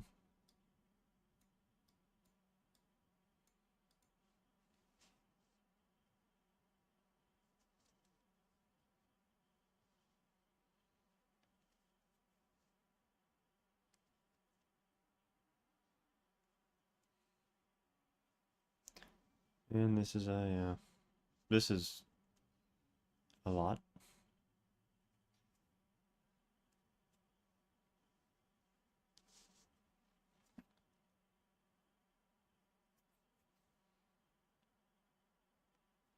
Run ST.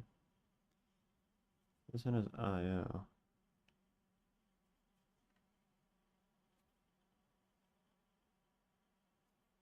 $7,000x faster.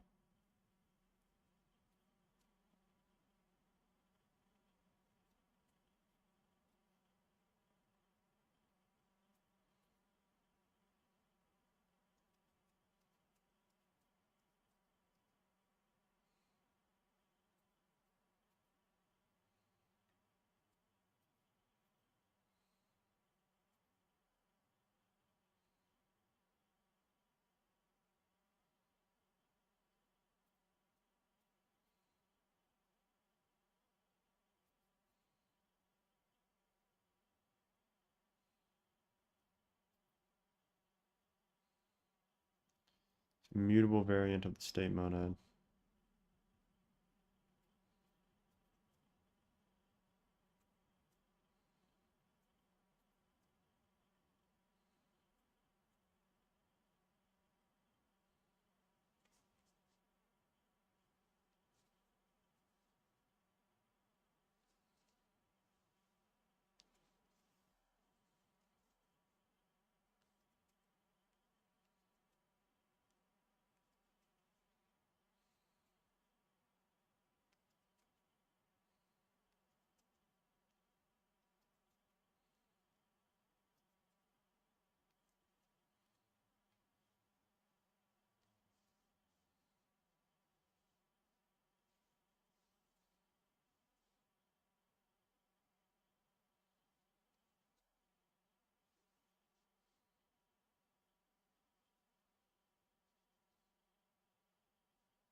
Dude, Simon Peyton Jones is so correct. He's on like every freaking paper I've ever seen.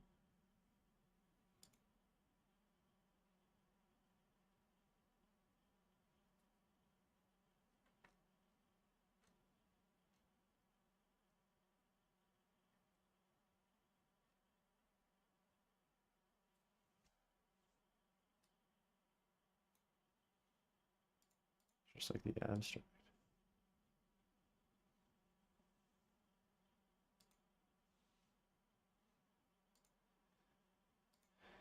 Sigh.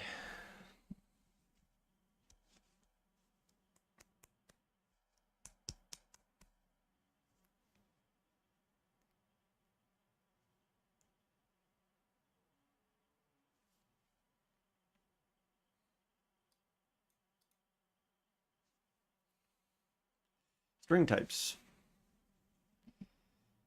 String text, byte string. This is actually quite useful. Okay.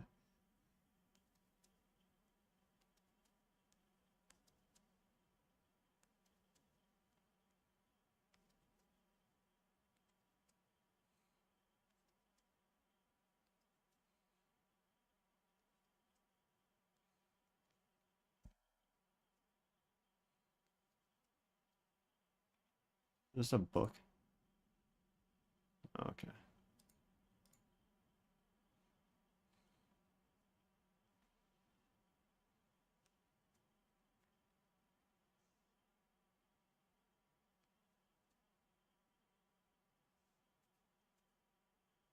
ATF 16.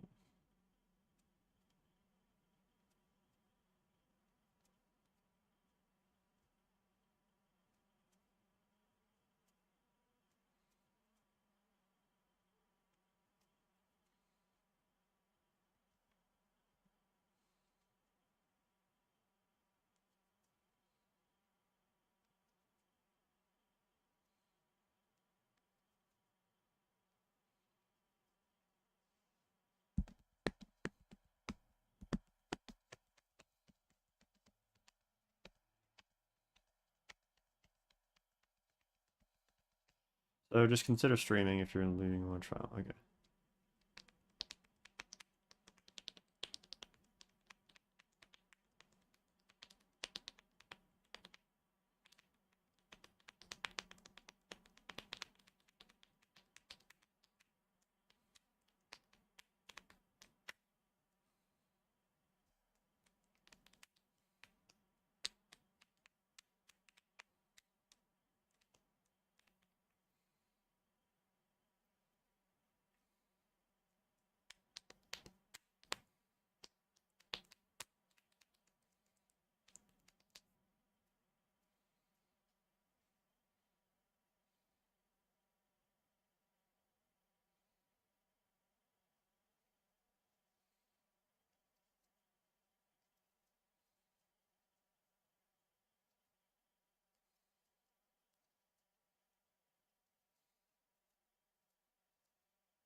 Ooh.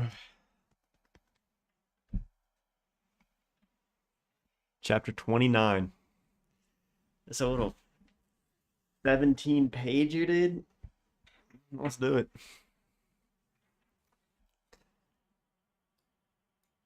Dude, IO being the page 1059 is freaking crazy.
All right, let's finish this up.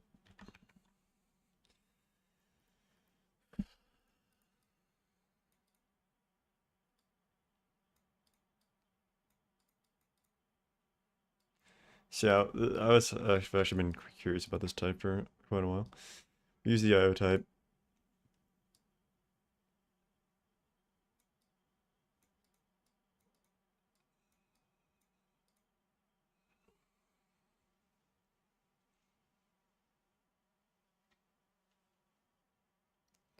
Van Laarhoven free monads and co-state co-monad co-algebra certainly. To explain something that's much simpler than easier of these topics. Demystify IO a bit. Special kind of data type that inherently disallows certain types of sharing.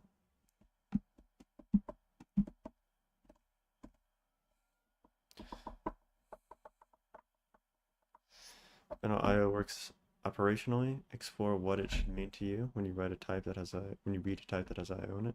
Provide a bit more detail about the IO functor, replicative, and monad.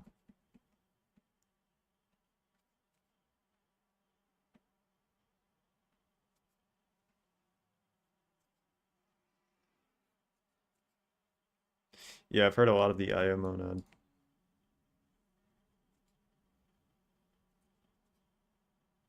It is not only monad, monads are not only IO, certainly. But other presentations imply that once you enter IO, you either destroy purity and once you enter IO, you destroy purity and referential transparency.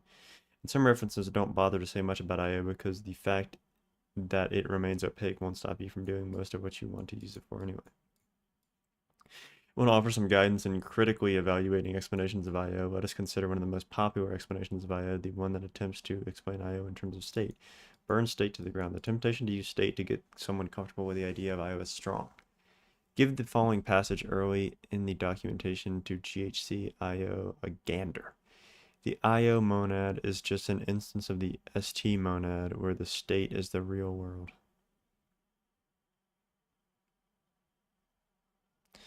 The motivation for these explanations is easy to understand when you look at the underlying types. New type state SA, so the state type we've had for a while now. New type IOA, so we're looking at some GHC core here. It appears. New type IOA, actually no, because a new type. Maybe that's not the case. New type IO state real world. Map to state real world A.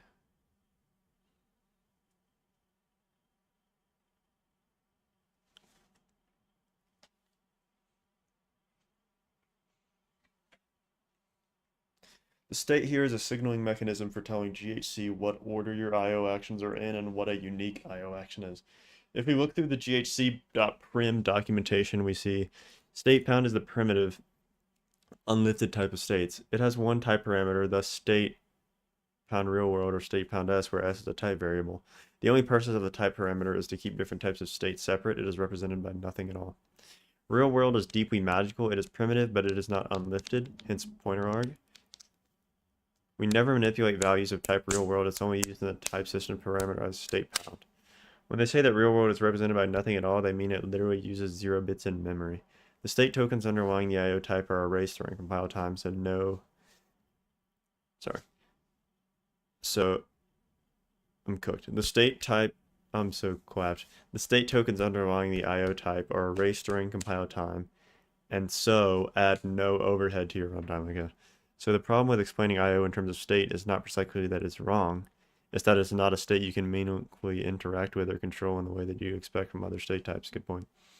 The reason we need this type. So let's try to move on from there to an understanding of IO that is meaningful to us in our day-to-day Haskelling. IO primarily exists to give us a way to order operations and to disable some of the sharing that we talk so much about in the chapter on non-strictness. GHC is ordinarily free to do a lot of reordering of operations, delaying of evaluation, sharing of named values, duplication via inlining,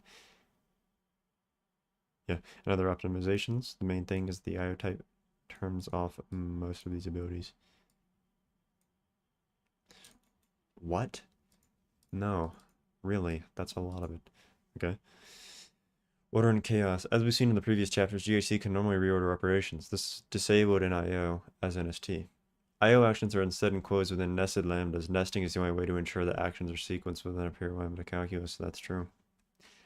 Nesting lambdas is how we guarantee that this, so main do puts stir 1, puts stir 2, puts stir 3, will output 1, 2, 3, and what we want to guarantee. And we want that guarantee. Okay, yeah. So it disables the reordering of these. The underlying representation of IO allows the actions to be nested and therefore sequenced. When we enter a lambda expression, any effects that need to be performed will be performed first before any computations are evaluated. Then if there's a computation to evaluate, that may be evaluated next before we enter the next lambda to perform the next effect and so on. We've seen how this plays out in previous chapters. Think of parsers that perform the effect of moving a cursor through the text without reducing to any value. Also recall what we saw with st and mutable vectors.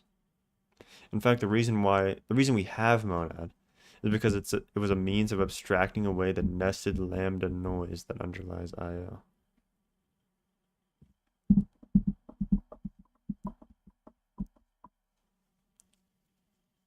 Interesting. Sharing. In addition to enforcing ordering, IO turns off a lot of the sharing we talked about in the non-strictness chapter. As we'll soon see, it doesn't disable all forms of sharing. It couldn't because all Haskell programs have a main action with an obligatory IO type, but we'll get to that in a moment. For now, let's turn our attention to what sharing is disabled and why. Usually in Haskell, we're pretty confident that if a function is going to be evaluated at all, it will result in the value of a certain type, bearing in mind that this could be nothing or an empty list. Yeah. When we declare the type, we say if this is evaluated at all, we have a value of this type as a result. But with the IO type, we're not guaranteeing anything. Values of the type IOA are not NA. They're a description of how you might get an A. Okay. A function of type IOString is not a computation that, if evaluated, will result in a string. It's a description of how you might get that string from the real world, possibly performing effects along the way. Describing IO actions does not perform them, just as having a recipe for cake does not give you a cake. Yeah. I was actually thinking about a similar analogy yesterday. In this environment, where you do not have the value but only a means of getting the value, it wouldn't make sense to say that the value could be shared. Indeed.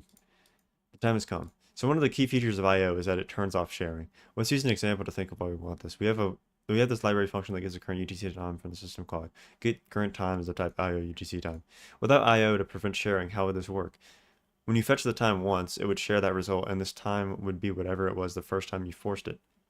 Unfortunately, this is not a means of stopping time. We would continue to age, but your program wouldn't work. Yeah, that is unfortunate.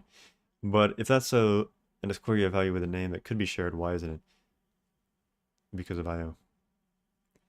Remember, what we have here is a description of how we can get the current time and when we need it. So this is the type of the action, but until you execute the action, you can share the action itself, but the execution of the action is unshareable. Embarrassed. Remember, when we have here is a description of how we can get the current time when we need it. We do not have the current time yet, so it isn't a value that can be shared, and we don't want it to be shared anyway because we want to get a new time each time we run it. And the way we run it is by defining main in that module for the runtime system to find and execute. Everything inside main is within IO, so that everything is nested in sequence and happens in the order you're expecting.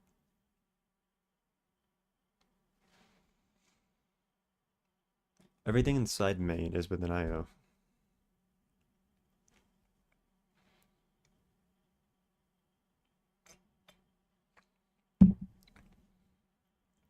So that everything is nested in sequence and happens in the order you're expecting. Another example. Let's look at another example of IO turning off sharing. You remember the weak head normal form and normal form functions from criterion that we used in the last chapter. You may recall that we want to turn off sharing for those so that when they get evaluated over and over again, if the result was shared, our benchmarking would only tell us how long it takes to evaluate it once instead of giving us an average evaluation over many times.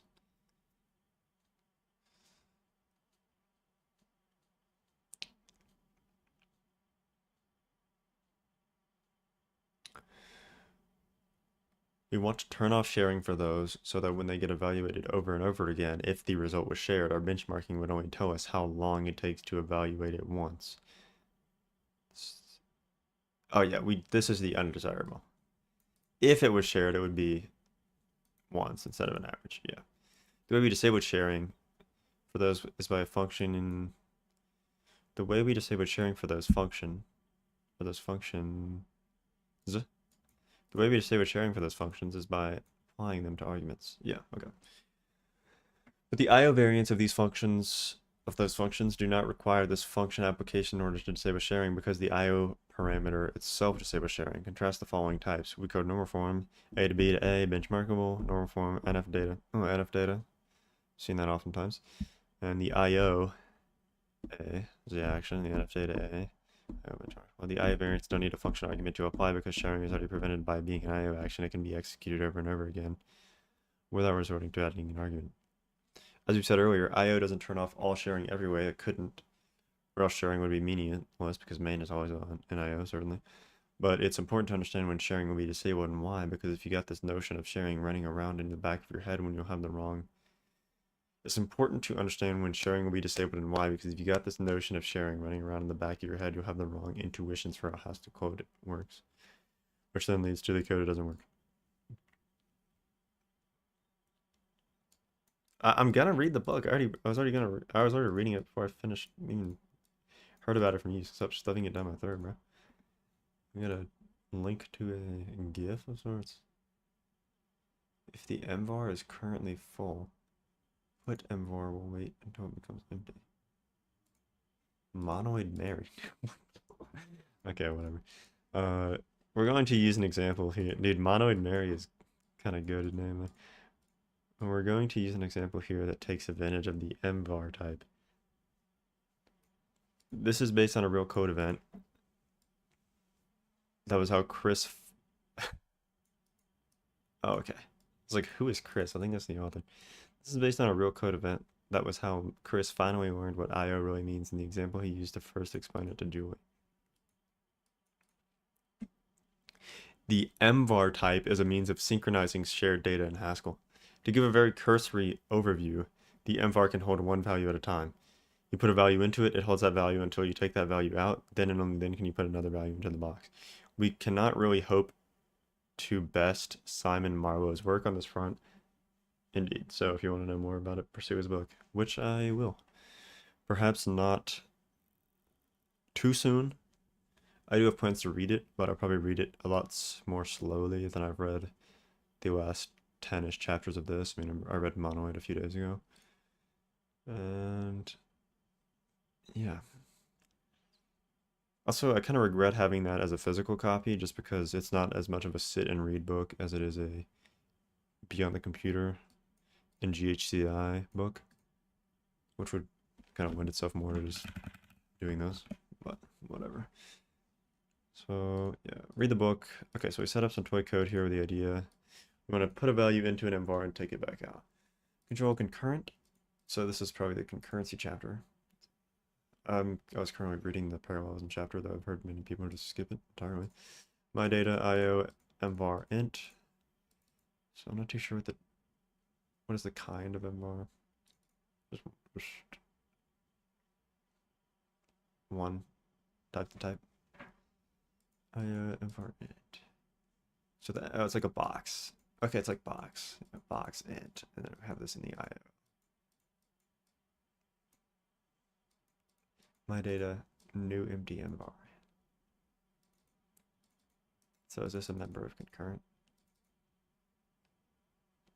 IO, so my data into MV. So presumably this is here in the IO. Try not to say IO monad too much. Put mvar MV0, so we're putting 0 in there. We're reading it. My data MV prime. Okay, so my data into MV prime, which is a new empty mvar. Then we're taking the mvar MV prime 0 and 0.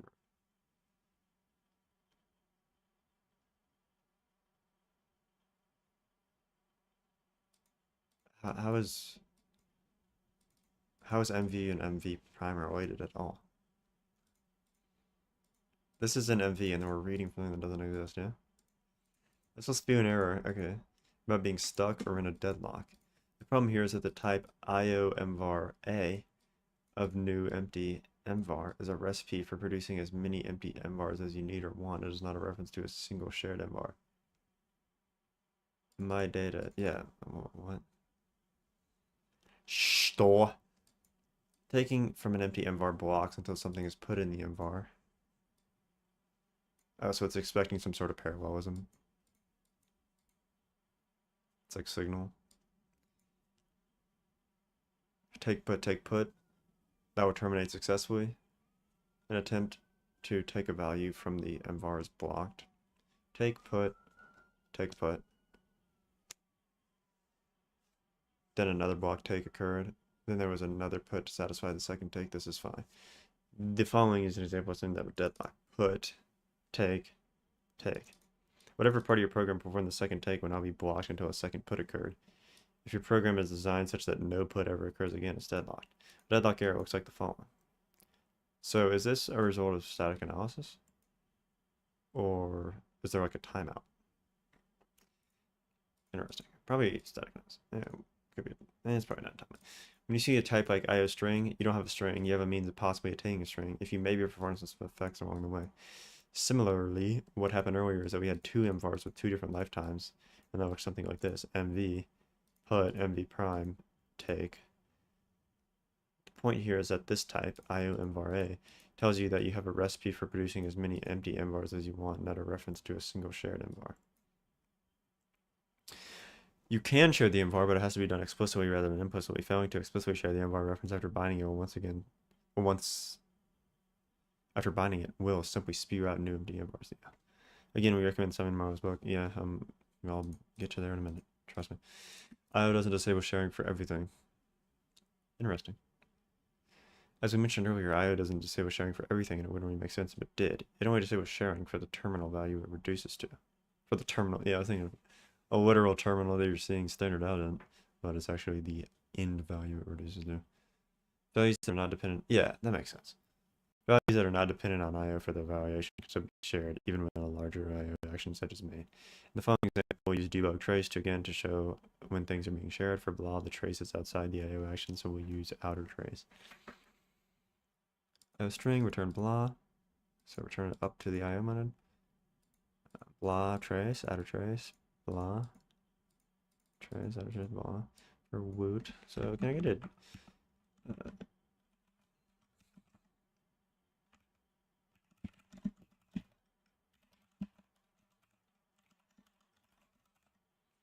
String to AA. Okay, so it evaluates. Yeah, makes sense.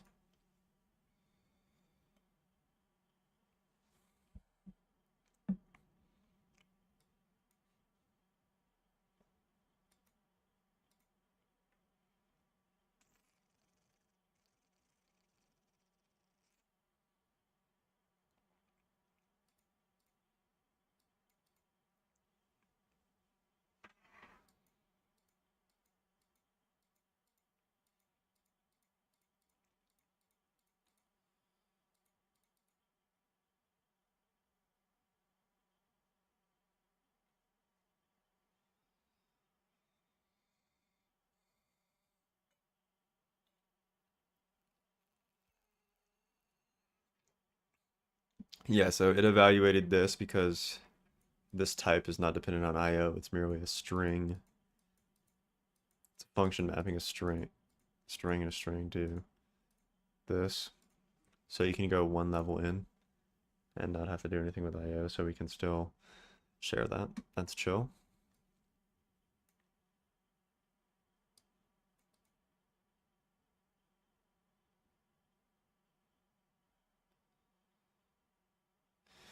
It's common at this time to use the words purely functional or to talk about purity when one means without effects. This is inaccurate, not very useful as a definition, but we're going to provide some context here and an alternative understanding. Yeah, so I would have said this, so that's nice to know. Semantically, pedantically accurate.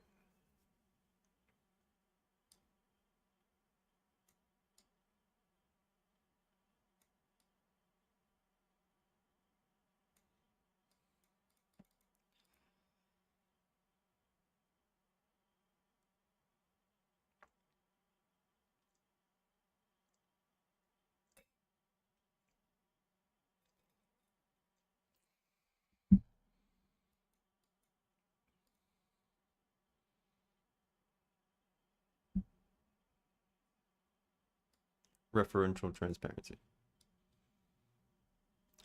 means that any function when given the same inputs returns the same result. Okay, more precisely, an expression is referentially transparent when it can be replaced with its value without changing the behavior of the program.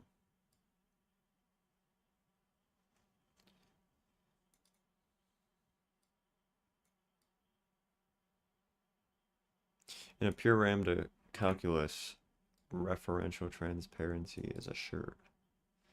Thus, a pure lambda calculus is necessarily pure in the other sense as well. Yeah. The mistake people make with I/O is that they conflate the effects with the semantics of the program. A function that returns IOA is still referential transparent, because given the same arguments, it'll generate the same IO action every time. To make this point, module IO ref trans where import control monad replicate M, import system.random Rio. Gimme shelter, dude, what is this name, bro? Gimme sheltered bool. So, this just sounds so ridiculous to read this. Random Rio, gimme shelter bool to IO of int list. Gimme shelter true is equal to replicate M10 random Rio 010. Gimme shelter false is pure zero list. The trick here is to realize that while executing IO list int can and does produce different literal values when the argument is true, it's still producing the same result for the same input.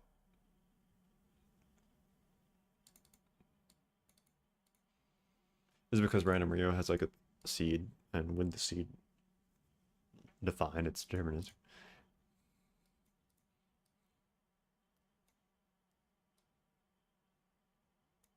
Referential transparency is preserved because we're still returning the same IO action or recipe for the same argument. The same means of obtaining a list from an int. A list event, yeah.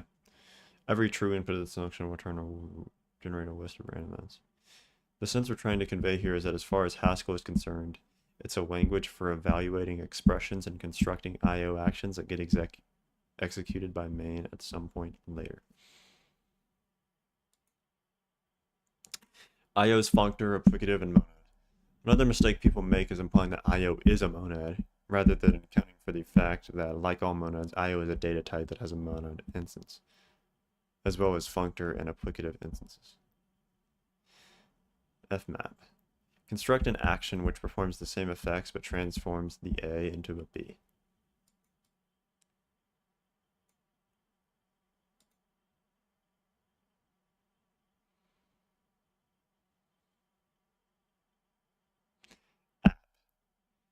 Construct an action that performs the effects of both the function and value arguments, applying the function to the value. Join.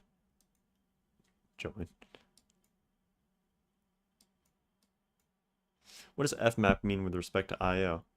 As always, one example, fmap plus 1, random IO of type IO int. We're going to get that int value, we have to perform some side effects. True, so it's a means of obtaining an int through IO. What fmap does here is lift our incrementing function over the effects that we might perform to obtain the int value. It doesn't affect the effects. Okay, because the effects here are part of that IO structure. It doesn't affect the effects because the effects are here, are part of that IO structure. Yes. Yes. Using fmap here returns a recipe for obtaining an int that also increments the result of the original action that was lifted over true. The key here is that we didn't perform any effects. We produced a new IO action in terms of the old one by transforming the final result of the IO action. So yeah, it is just a degeneralization of fmap for the IO functor. Okay. Applicative and IO. IO has an applicative instance, as we mentioned in the applicative chapter. You might remember an example like this, fmap getLine app getLine. Hello, Julie. Hello, Julie. There we fmap the concatenation operator over two potential IO strings to produce the final result. Let's look at another more interesting example. So sum fmap random IO app random IO.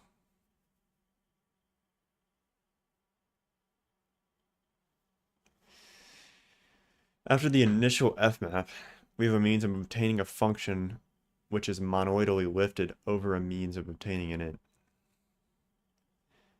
After the initial fmap, we have a means of obtaining a function which is monoidally lifted over a means of obtaining an int. Yes. This function is like partially applied to the int within this IO action. Type. Okay. Yeah, okay. What this means is that in an app given the same applicative, you can append them. And so we are appending them via this monoid. Clean. That's clean. That's clean. What this means is that you'll get a single new means of obtaining the you'll get a single new means of obtaining the result of having applied the function which performs the effects of both. What this means is that you'll get a single new means of obtaining the result of having, yeah, so the IOs are combined effectively, is what this is saying. Okay. For IO, pure or return can be read as an effect-free embedding of a value in a recipe creating environment. Yeah. Let us consider the following examples.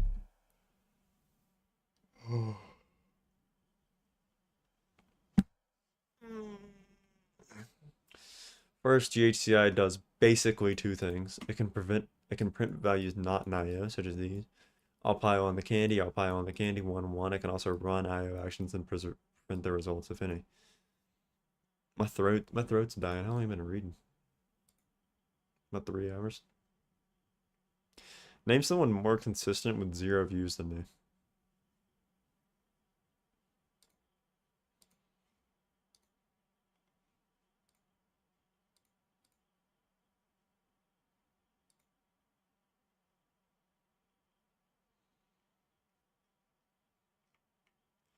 This is nothing in the grand scheme. Okay. So it can also run actions and print their results, if any. When you have values of type IO, IOA, which you have as a recipe for making a recipe that produces an A. Consider why the following example using print does not print anything.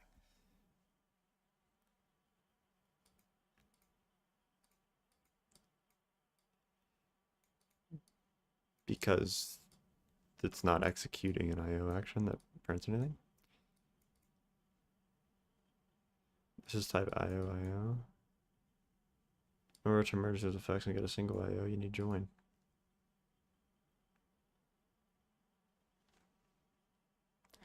What sets IO monad apart from the applicative is that the effects performed by the outer IO action can influence what recipe you get in the inner part.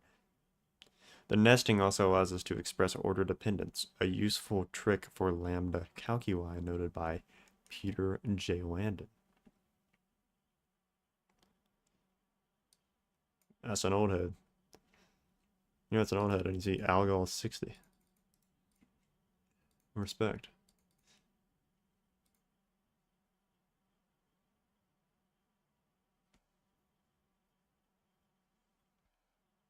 Ooh. That's wild. This guy's still doing stuff. Still active.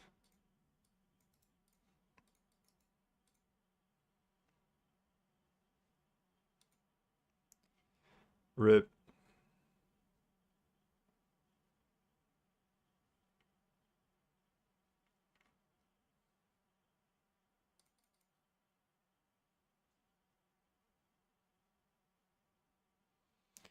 Your voice? What the heck? The next 700 programming languages?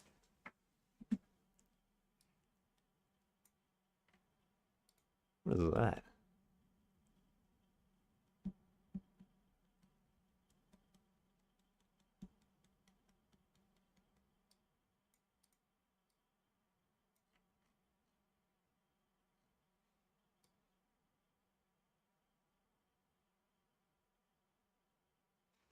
All right, add this to the...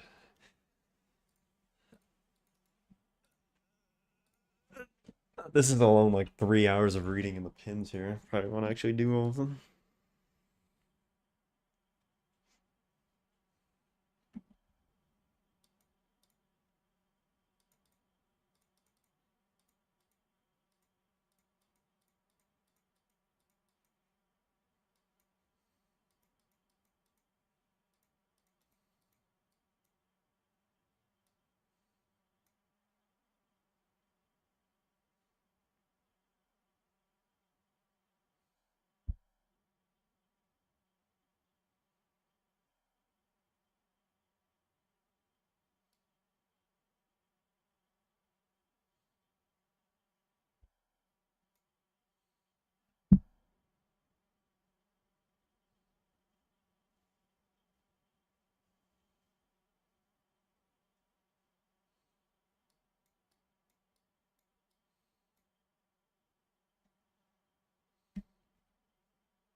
He's gonna bind this.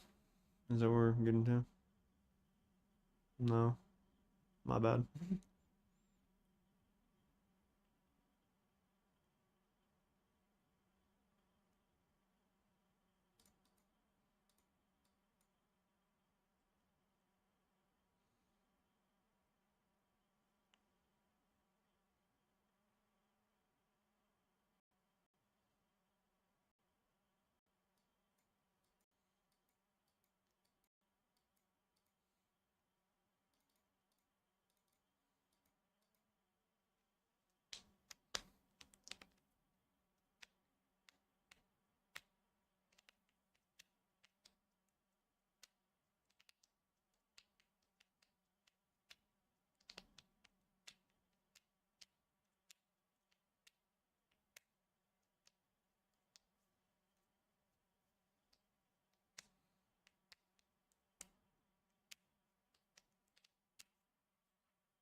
Yeah, I've used unsafe perform IO. Might be. Wow. Wow. Wow. That's it. Oh my gosh. So many hours in this book. Not to my brain. Let's go.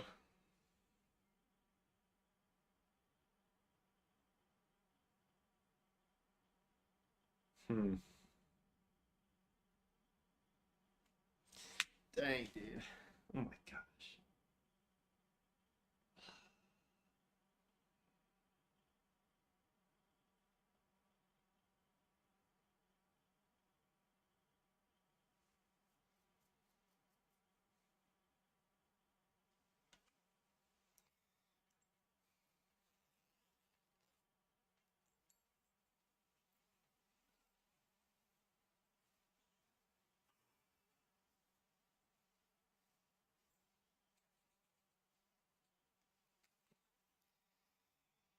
This is the longest book I've read so far.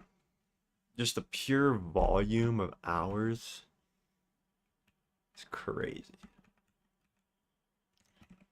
But I will say I learned a lot about Haskell.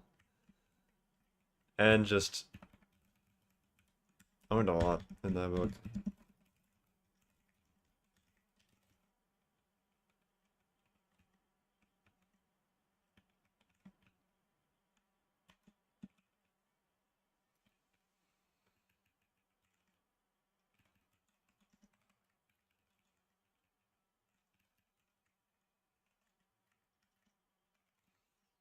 First day of 2025.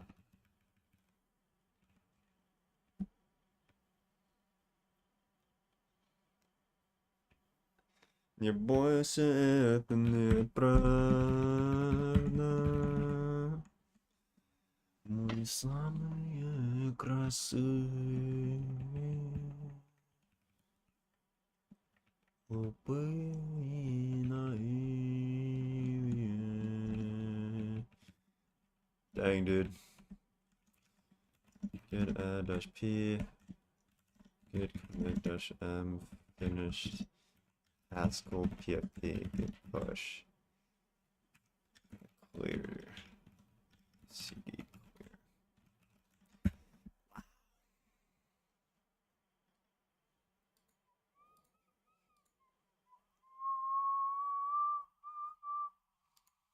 So, I made it. Read about lambda calculus, basics of Haskell, strings, data types, type classes, functional patterns, recursion, lists, folding lists, algebraic data types, signaling adversity. Oh yeah, that's the errors. Building projects, testing. Then as of the last few days where I've really been grinding. See live.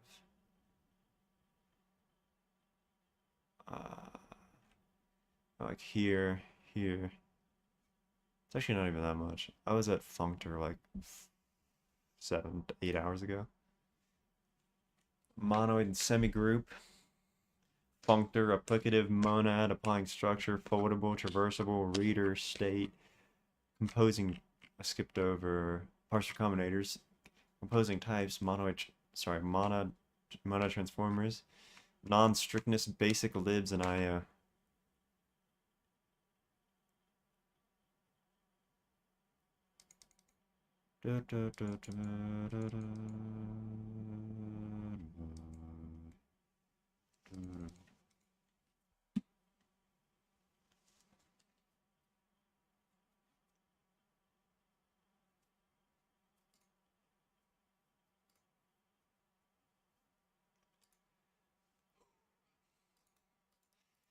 Shout out that book. On to the next, brother.